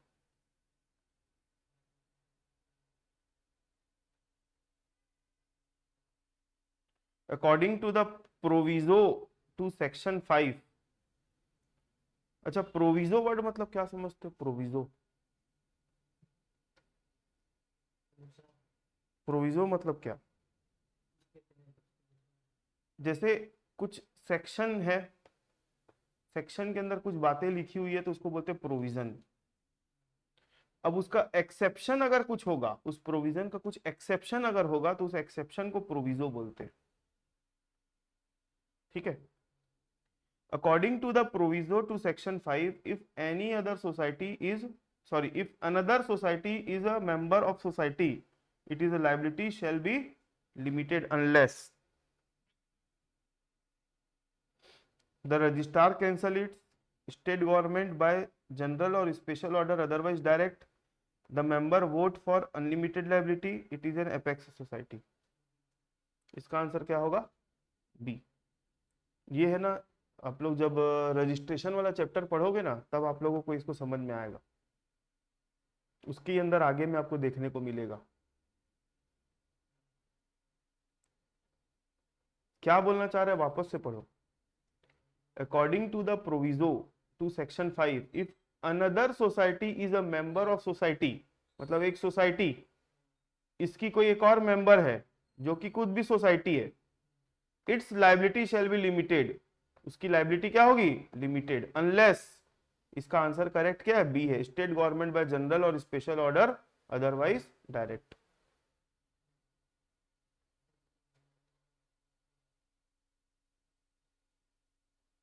What is the minimum number of person required to form a society under section 6(1)?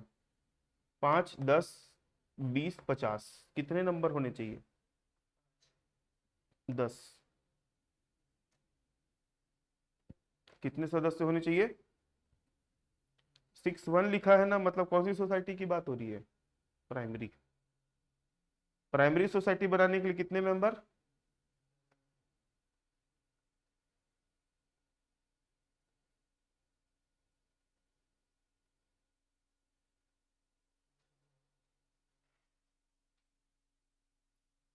पहले कितने सदस्य होने चाहिए थे? बाद में कितने कर दिए गए अमेंडमेंट करके? 10। तो ये कौन से अमेंडमेंट एक्ट के तहत किया गया? CG amendment act 2020।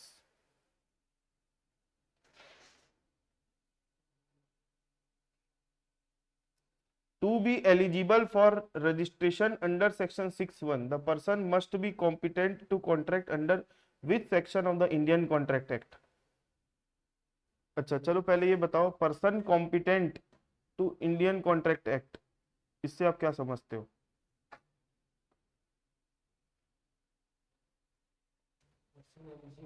आप लोगों ने बीकॉम में बीआरएफ नाम का सब्जेक्ट पढ़ा होगा, business regulatory framework.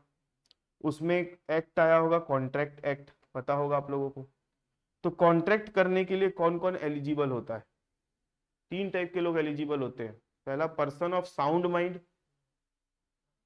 Not disqualified by law. ठीक है, पहला क्या था? Person of sound mind, not disqualified by law, और उसका एज क्या होना चाहिए? 18 से ऊपर होना चाहिए। ये 3 लोग ऐसे होते हैं जो किसी भी कॉन्ट्रैक्ट में एंटर कर सकते हैं। मतलब person of unsound mind, disqualified by law और माइनर, ये 3 लोग कॉन्ट्रैक्ट नहीं कर सकते किसी के साथ। तो वही बोल रहा है, to be eligible for registration under section 6(1), person must be competent to contract under which section of the Indian contract act. कौन से सेक्शन में बातें लिखी हुई है? सेक्शन 10, 11, 12, 2। ये आंसर है 11। पर्सन कॉम्पिटेंट टू कॉन्ट्रैक्ट वाली बात सेक्शन कहाँ लिखी हुई है? 11 में लिखी हुई, इंडियन कॉन्ट्रैक्ट एक्ट के।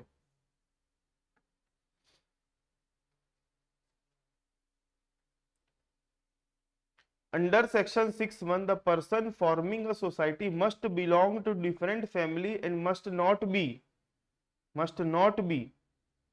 agriculturist, near relation, resident of the town, major। इसका आंसर क्या है? Near relation. नियर रिलेशन का नहीं होना चाहिए।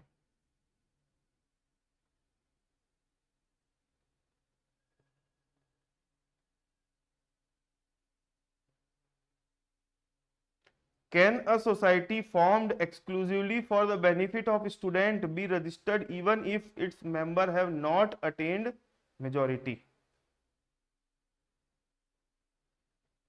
Can a society formed exclusively for the benefit of student be registered even if its member have not attained the majority?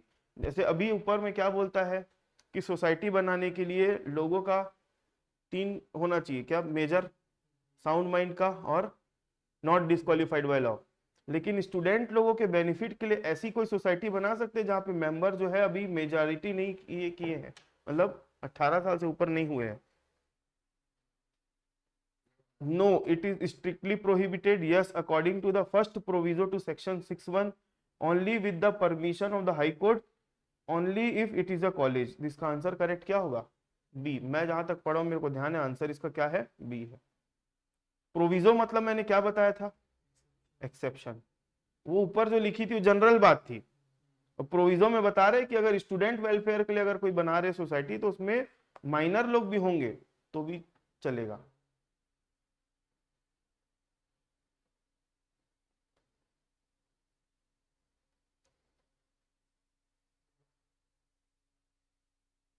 Who has the power to relax the condition of minimum membership for a society organized for the welfare of the employees of an organization? State government, registrar, high court और employer. पढ़ो क्या होगा answer, बताओ।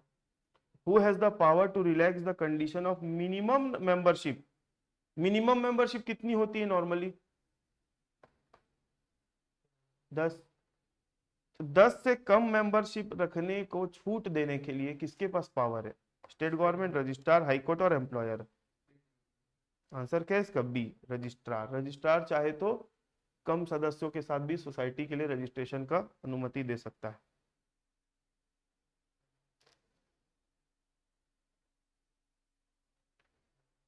आप लोग याद रखना, जब भी आप लोग पढ़ोगे ना इसको तो 2-3 चीजें याद रखना। जो लिमिट वाली बात रहती है, लिमिट, जैसे किसी चीज में टाइम लिमिट, कौन सा काम कितने दिन के अंदर करना है। उसके बाद परसेंटेज वाली बात आती है या कोई ईयर वाली बात आती है, तो ऐसे वाले क्वेश्चंस को कभी छोड़ना मत। मतलब यहीं से स्कोप रहता है पेपर में क्वेश्चन देने का। According to the third proviso to section 6(1), what is the mandatory minimum percentage of women member required in primary society at the time of registration? मतलब अपन ने बोला कि सोसाइटी बनाने के लिए एटलीस्ट कितने मेंबर होने चाहिए? 10। तो वुमेन लोगों का नंबर कितना होना, एटलीस्ट कितना परसेंट होना चाहिए? परसेंट की बात हो रही है कि उतनी वुमेन मेंबर होनी चाहिए। आपका आंसर है 10, 33, 50 और नो सच कंडीशन। आंसर क्या है यहाँ पे? बी, 33%। मतलब 10 लोगों की सोसाइटी बना रहे हो तो 10 में तो 33 नहीं हो सकता, तो नहीं, तो 33 तो 3.3 हो जाएगा ना, तो 4।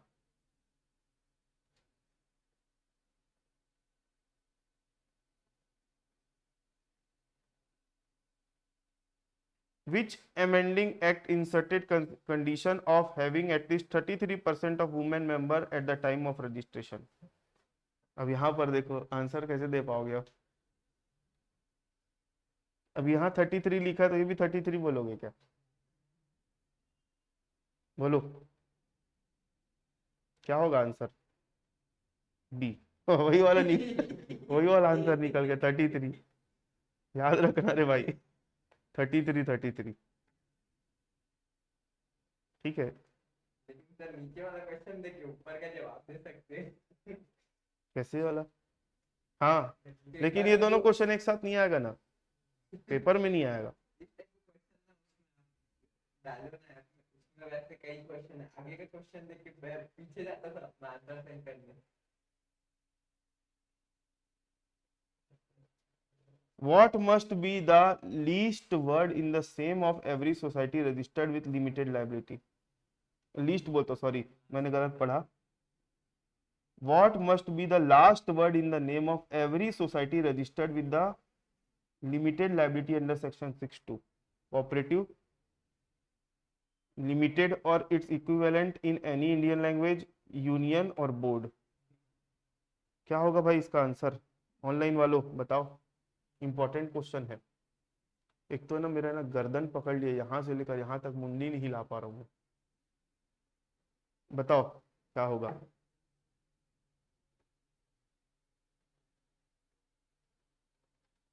इमरान का आंसर आया बी, रीचा का आंसर आया बी, बाकी लोग सो गए।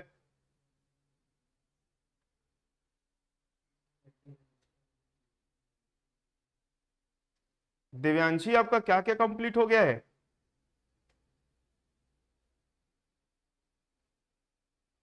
दिव्यांशी सो गई, दिव्यांशी लग रहा है।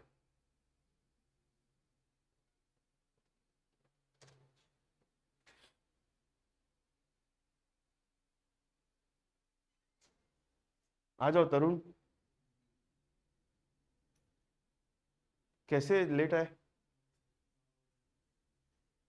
कल ऑफिस का दिन था, अच्छा 10 to 8 मैं तो ऑलरेडी चल रहा है। अच्छा, ठीक है, बताओ इसका आंसर क्या होगा? मेरे हिसाब से इसका आंसर क्या होना चाहिए? बी। सुनो क्या होता है, जैसे कंपनी बनती है प्राइवेट लिमिटेड, लिमिटेड तो नाम के आगे लिमिटेड वर्ड लिखते हैं कि नहीं? तो ऐसे सोसाइटी भी अगर लिमिटेड है तो उसको अपने नाम के आगे क्या लिखना पड़ेगा? लिमिटेड। या फिर कोई भी इंडियन लैंग्वेज में आप उसका नाम लिख सकते हैं, जैसे हिंदी में छत्तीसगढ़ में जो सोसाइटियां बनती है ना, वो लोग मर्यादित वर्ड लिखते हैं हिंदी में, मर्यादित मतलब लिमिटेड। ठीक है, आगे। How many copies of the proposed bylaws must accompany an application for registration under section 7(1)? Bylaws की कितनी कॉपी देनी पड़ेगी? 2 कॉपी, 3 कॉपी, 4 कॉपी, 5 कॉपी? इसका आंसर क्या है? सी, 4 कॉपी, 4 कॉपी। अंकित और चंचल का आंसर सही था। चंचल बोलता हूँ, चित्रांशी का।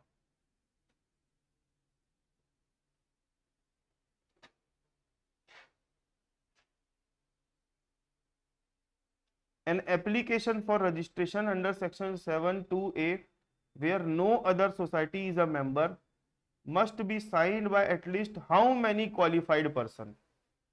5, 10, 20, 12? आंसर क्या है इसका? बी, 10 लोगों के द्वारा इसको साइन होना चाहिए।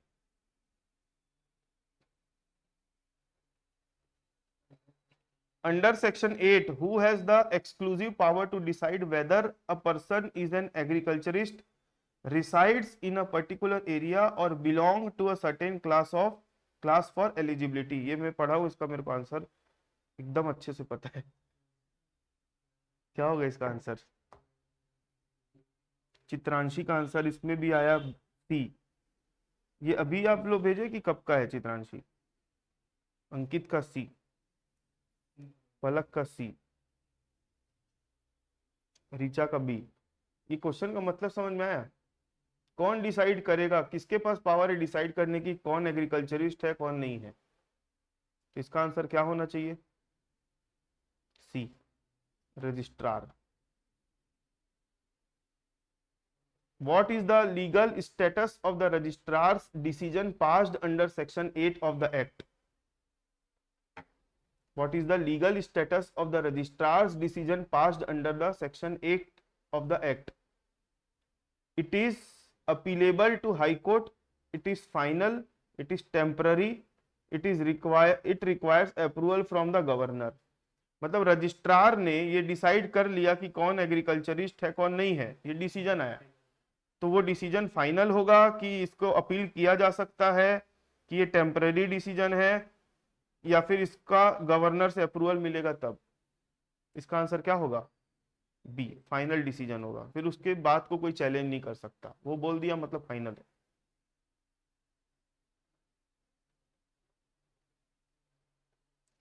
अंडर सेक्शन 9(1) द रजिस्ट्रार में register a society if he is satisfied that he has complied with the provision, that it has complied with the provision of act and the rules, only Indian Contract Act, banking guidelines, revenue code। इसका answer क्या होना चाहिए? अरे भाई, society का registration कराने जाओगे आप, तो सोसाइटी का रजिस्ट्रेशन कराने जाओगे तो कौन से एक्ट में रजिस्ट्रेशन की बातें लिखी हुई है? एक्ट एंड द रूल मतलब किसकी बात हो रही है? सीजी कोऑपरेटिव सोसाइटी एक्ट और CG cooperative society rules. Answer इसका ए होना चाहिए।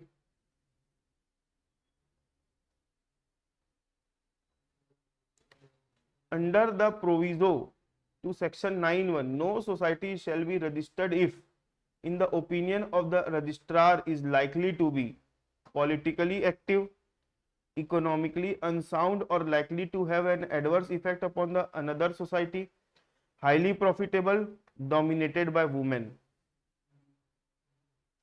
इसका आंसर क्या होना चाहिए? बी बोल रहे हो? B.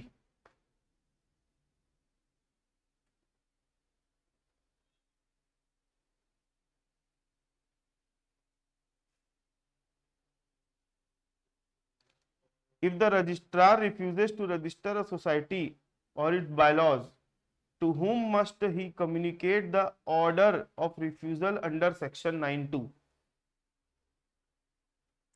To the state government, to the first signatory to the application, all the members, or to the local news medium? इसका मतलब समझे? रजिस्ट्रार अगर किसी सोसाइटी के को या फिर उसके बायलॉज को रजिस्टर करने से मना कर दे रहा है तो किसको बताएगा? सारे मेंबर को, कि जितने मेंबर लोगों ने साइन किए उसमें से पहले वाले मेंबर को, स्टेट गवर्नमेंट को, या फिर लोकल न्यूज मीडियम को? अगर आप रजिस्ट्रेशन की प्रोसेस को समझते हो तो उसमें किसी एक मेंबर का वहां पे डिटेल जाता है जिससे अथोराइज्ड बनाते हैं जिसको। ठीक है, तो इसका आंसर मेरे हिसाब से बी होना चाहिए, बी है। जैसे आप जीएसटी रजिस्ट्रेशन भी करते हो किसी पार्टनरशिप फर्म के, एक एग्जांपल दे रहा हूं, तो वहां पे किसी एक पार्टनर को अथोराइज्ड रिप्रेजेंटेटिव बनाया जाता है, तो जो भी कम्युनिकेशन होगा, जो भी मोबाइल नंबर मेल आईडी बनेगा उसी के थ्रू कम्युनिकेशन होगा। तो वैसे सोसाइटी में भी जो पहला वाला जो मेंबर होगा ना, उसी को ही कम्युनिकेट करेगा रजिस्ट्रार। आगे, within how many days must the registrar take decision on an application for registration under section 9(3)? Within how many days must the registrar take a decision on an application for registration under section 9(3)? कितने दिनों के अंदर registration वाला काम approve करेगा? अंकित का answer आ रहा है 45 डेज। 30 डेज, 45 डेज, 90 डेज और 60 डेज। इमरान का भी 45 डेज आ रहा है, चित्रांशी का 45 डेज, रीचा बोलती 90 डेज। आप लोग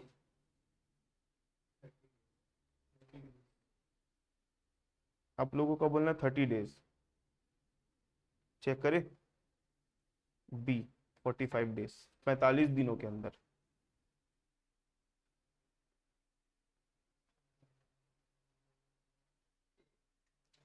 अब ऐसे क्वेश्चन का आंसर तो अपन जान ही रहे क्या होगा, ए होगा इसका आंसर, पढ़ने की भी जरूरत नहीं। ठीक है, चलो ये टाइम लिमिट वाले क्वेश्चन बहुत ज्यादा इंपॉर्टेंट है भाई ना। Under section 9(3) if the registrar fail to dispose of the application within 45 days, Within how many days from expiration must he refer to the next higher officer? 45 दिनों के अंदर registrar अगर application को approve नहीं कर पाया तो आने वाले और कितने दिनों में वो अपने हायर अथॉरिटी को बोलेगा कि आप अप्रूव कर दो, या जो भी उसके हाथ से चीजें निकल गई तो आने वाले कितने दिनों के अंदर? अंकित, चित्रांशी, इमरान का आंसर आ रहा है 15 दिन। चेक करें, आंसर है क्या है? बी, 15 दिन।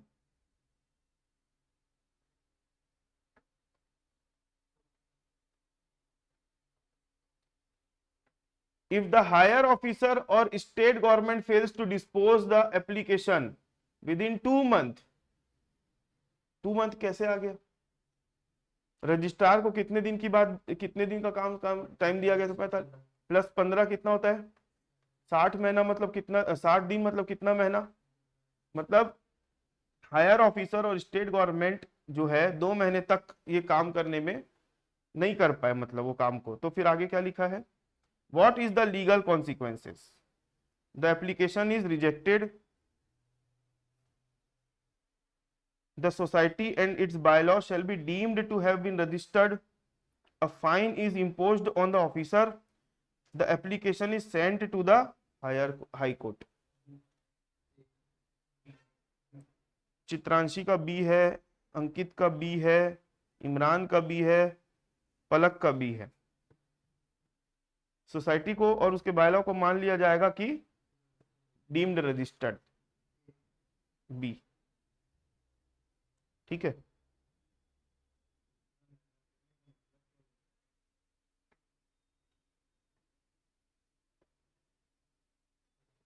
who is responsible for maintaining a register of society registered or deemed to be registered under section 9(4)? State government, registrar, chief executive और ट्रिब्यूनल। इसका आंसर क्या होना चाहिए? Registrar.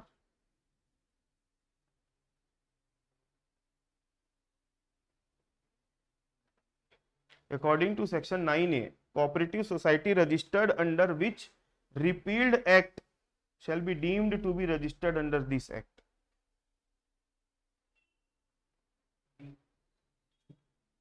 MP cooperative society act, Chhattisgarh स्वास्थ्य सहकारिता, नहीं मैं गलत पढ़ा, छत्तीसगढ़ स्वायत्ता, क्या लिखा है? स्वायत्ता सहकारिता अधिनियम, और multi state act 2002, cooperative society act 1912। क्या होगा इसका आंसर? बी।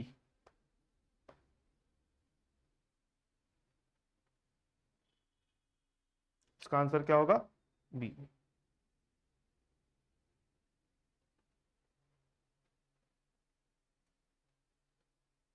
इसका आंसर तो क्या होगा? ए होगा।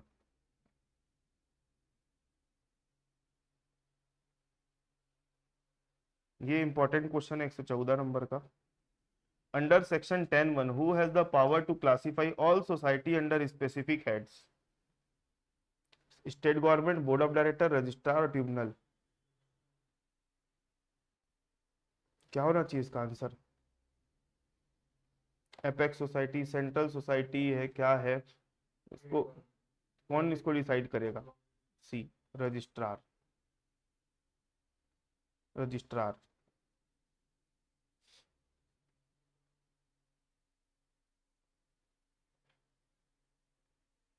Which of the following is not a head specified under section 10(1) for classification? Consumer society, farming society, political action society, housing society।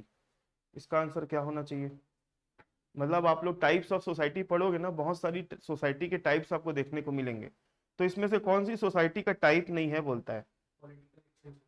Political action society तरुण का answer है। सीच करेक्ट आंसर है इसका। ठीक है, ये वाला जब भी क्वेश्चन आया ना, नाम क्या लिखा हुआ है? सीजी, ये इसका आंसर है।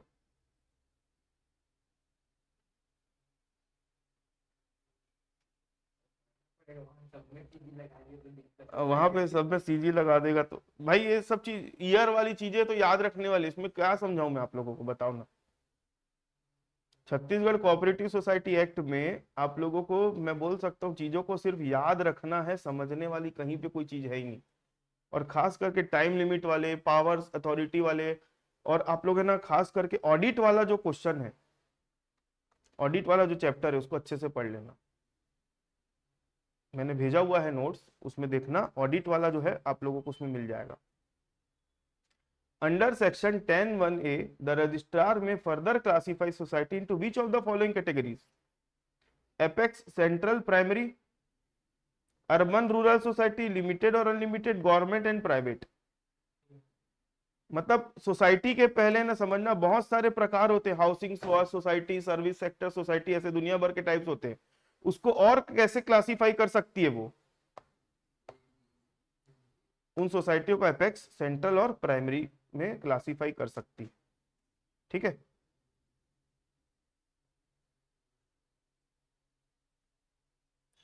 अंडर सेक्शन 10(2)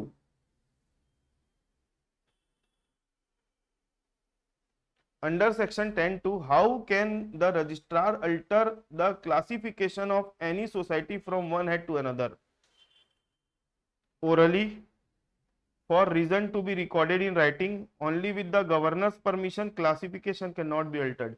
मतलब जैसे किसी सोसाइटी को किसी पर्टिकुलर उसमें क्लासिफाई किया गया है, अब उसका क्लासिफिकेशन को चेंज करना है, एक से हटा के दूसरे में डालना है, तो कैसे कर सकता है वो? आंसर क्या है? B, for a reason to be recorded in writing.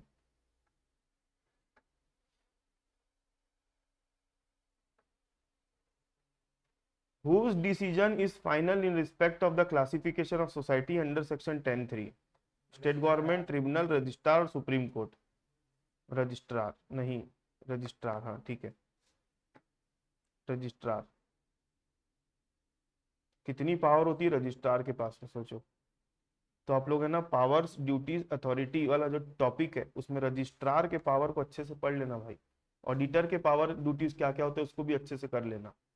ठीक है, टाइम लिमिट वाली भी बातें अच्छे से कर लेना। सोसाइटी का क्लासिफिकेशन, मतलब मैं तो बोल सकता हूँ जो जो मैंने नोट्स भेजा उसको अगर आप ढंग से पढ़ लिए ना तो क्वेश्चन जो आएगा वहीं कहीं से ही आएगा, उससे बाहर से नहीं आएगा। क्योंकि जो दिया हूँ वो सीजी कोऑपरेटिव सोसाइटी एक्ट ही तो है पूरा, उसके बाहर कुछ है ही नहीं, जो है वही तो मैंने दिया आप लोगों को। उतना पढ़ लोगे मतलब मोर देन इनफ है वो।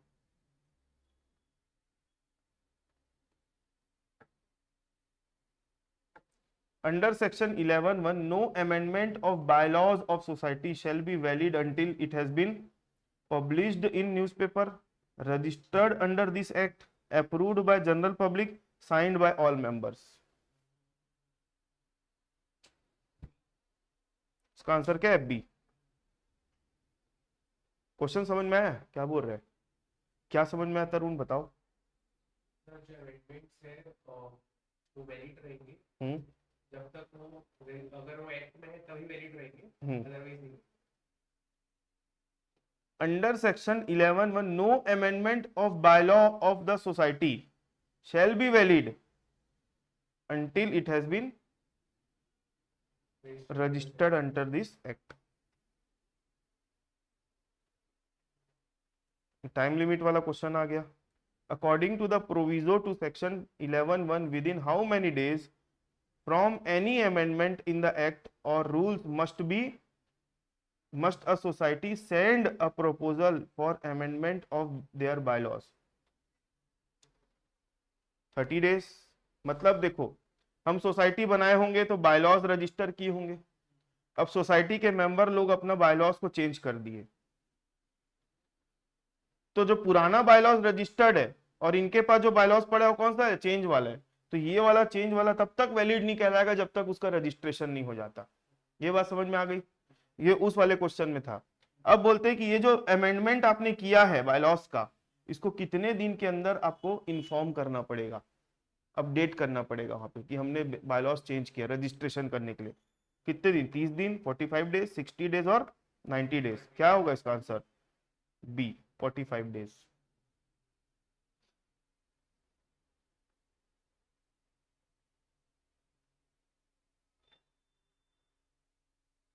आप लोग जब टाइम लिमिट वाले क्वेश्चंस पढ़ोगे ना तो देखो दो जगह 45 डेज 45 डेज आया था, क्या क्या? रजिस्ट्रार जब अप्रूव करेगा तो उसको कितने दिन का टाइम दिया गया है, और वो नहीं कर पाया तो आगे 15 दिन और जब यहाँ पे अमेंडमेंट वाली बात आई बायलॉज की, तो उसको कितने दिन तक वो करना है, 45। तो दो जगह 45 45। तो आप लोगों को कोई अलग टाइम लिमिट मिलती है तो कहीं पे लिख लेना चाहिए सारे टाइम लिमिट वाली चीजों को, ठीक है। 3 4 दिन ही बचा है, अच्छे से दिन रात करके एक मेहनत कर लो, ठीक। अभी अभी जो नया नया पढ़े रहोगे वो याद रहेगा। Under section 11(3) the registrar can not refuse to register an amendment without giving the applicant society monetary compensation, an opportunity of being heard, a new registration certificate, government grants.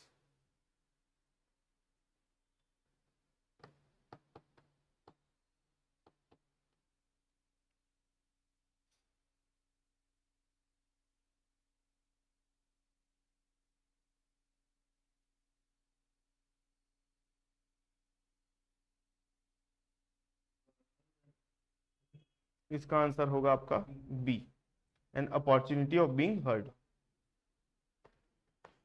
मतलब पेशी, सीधी सी बात, बुलाएंगे उसको, क्या कारण है भाई, क्यों बदले, क्या चेंज किए, ये सब चीज।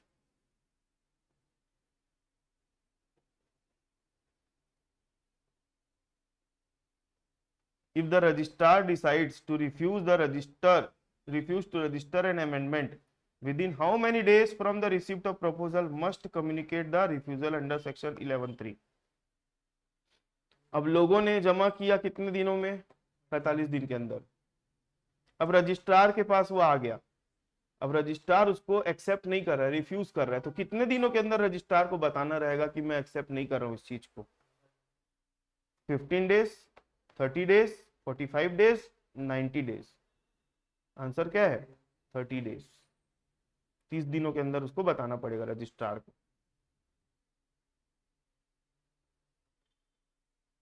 इसका आंसर क्या होगा, ये वाला।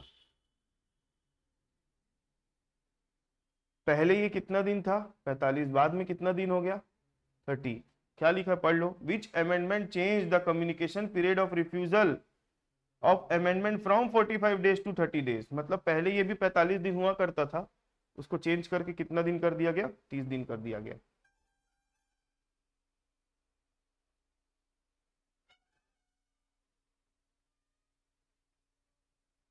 Under section 12(1), the registrar may require a society to make an amendment to its bylaw within 60 days on the request of what percentage of member। कितने मेंबर लोग, जैसे मान लो जितने भी मेंबर है, तो कितने परसेंट मेंबर लोग वहां पे अमेंडमेंट के लिए अप्लाई करेंगे, तो रजिस्ट्रार उस चीज को फिर अप्रूव करेगा। 25%, 33%, 50% और 100%। तो यहाँ पर मोर देन 50%, ठीक है। इसको जनरल मेजॉरिटी बोलते हैं, ठीक है।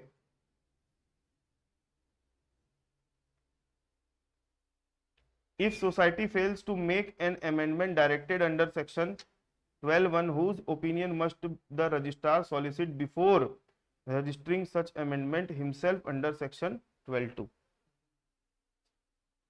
High Court such apex federal as notified by state government, central government और general public.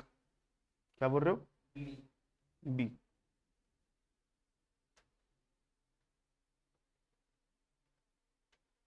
According to the proviso to section 12(2), the provision of directing compulsory amendment do not apply to which type of bank, state cooperative bank, urban cooperative bank, development bank और central bank। इसका answer क्या है, urban cooperative bank.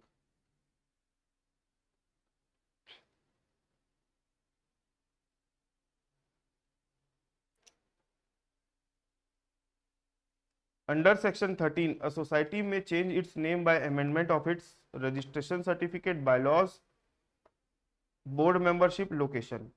Society अपना नाम change कर सकती है, कैसे, बायलॉज को चेंज करके।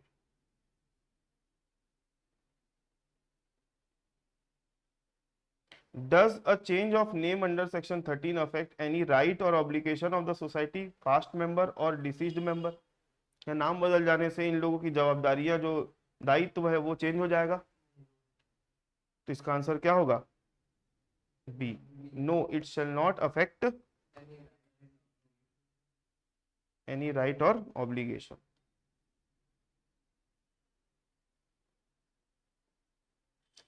A certificate of registration issued by registered under section shall be weak evidence, conclusive evidence that the society is duly registered, irrelevant in court of law, valid for 1 year only। इसका answer क्या होगा? Conclusive evidence होगा। बस यहां तक आपका society act खत्म। इसके बाद कौन सा सेक्शन चालू हो रहा है? मैनेजमेंट सेक्शन चालू हो रहा है आप लोगों का।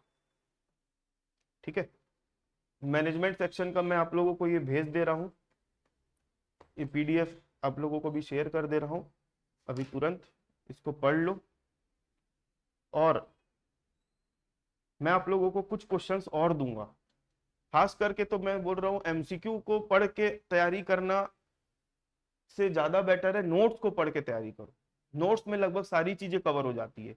एमसीक्यू में तो कोई टॉपिक आता है, कोई टॉपिक छूट भी जाता है।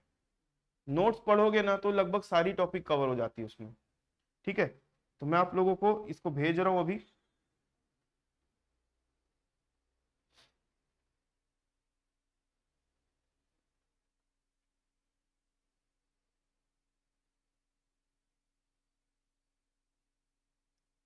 ठीक है, और जैसे कि मैंने आप लोगों को बताया था 4 दिन अपनी क्लास रहेगी। आज की क्लास में मैं मैनेजमेंट वाला ग्रुप का पूरा कवर किया। ठीक, दूसरा कल की क्लास में अपन इकोनॉमिक्स वाली बात करेंगे, परसों की क्लास में ऑडिट वाली बात करेंगे, और लास्ट क्लास में जो 4 तारीख की क्लास होगी उसमें अपन अकाउंट की बात करेंगे।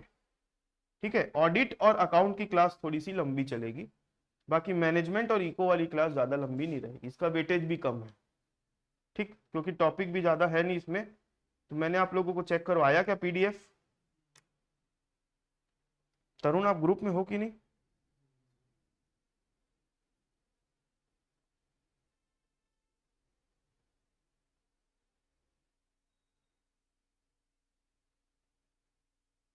ये मैंने भेजा है तरुण आपको ना।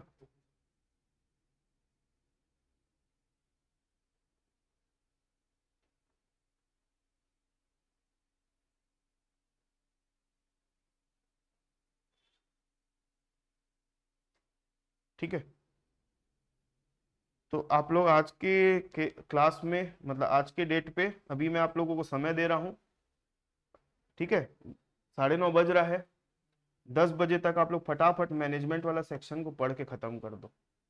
अब इसमें मेरे को बताने वाला कुछ नहीं, कुछ स्टार्टिंग के क्वेश्चन असर्शन रीजनिंग वाले रहेंगे इसमें, कुछ स्टेटमेंट वाले होंगे, कुछ मैच दिस वाले होंगे, उतना कर लो। बाकी फिर उससे ज्यादा पढ़ने की जरूरत नहीं है, और बाकी नोट्स तो पढ़ना ही है आप लोगों को, है ना? मैं क्लास ओवर करूँ?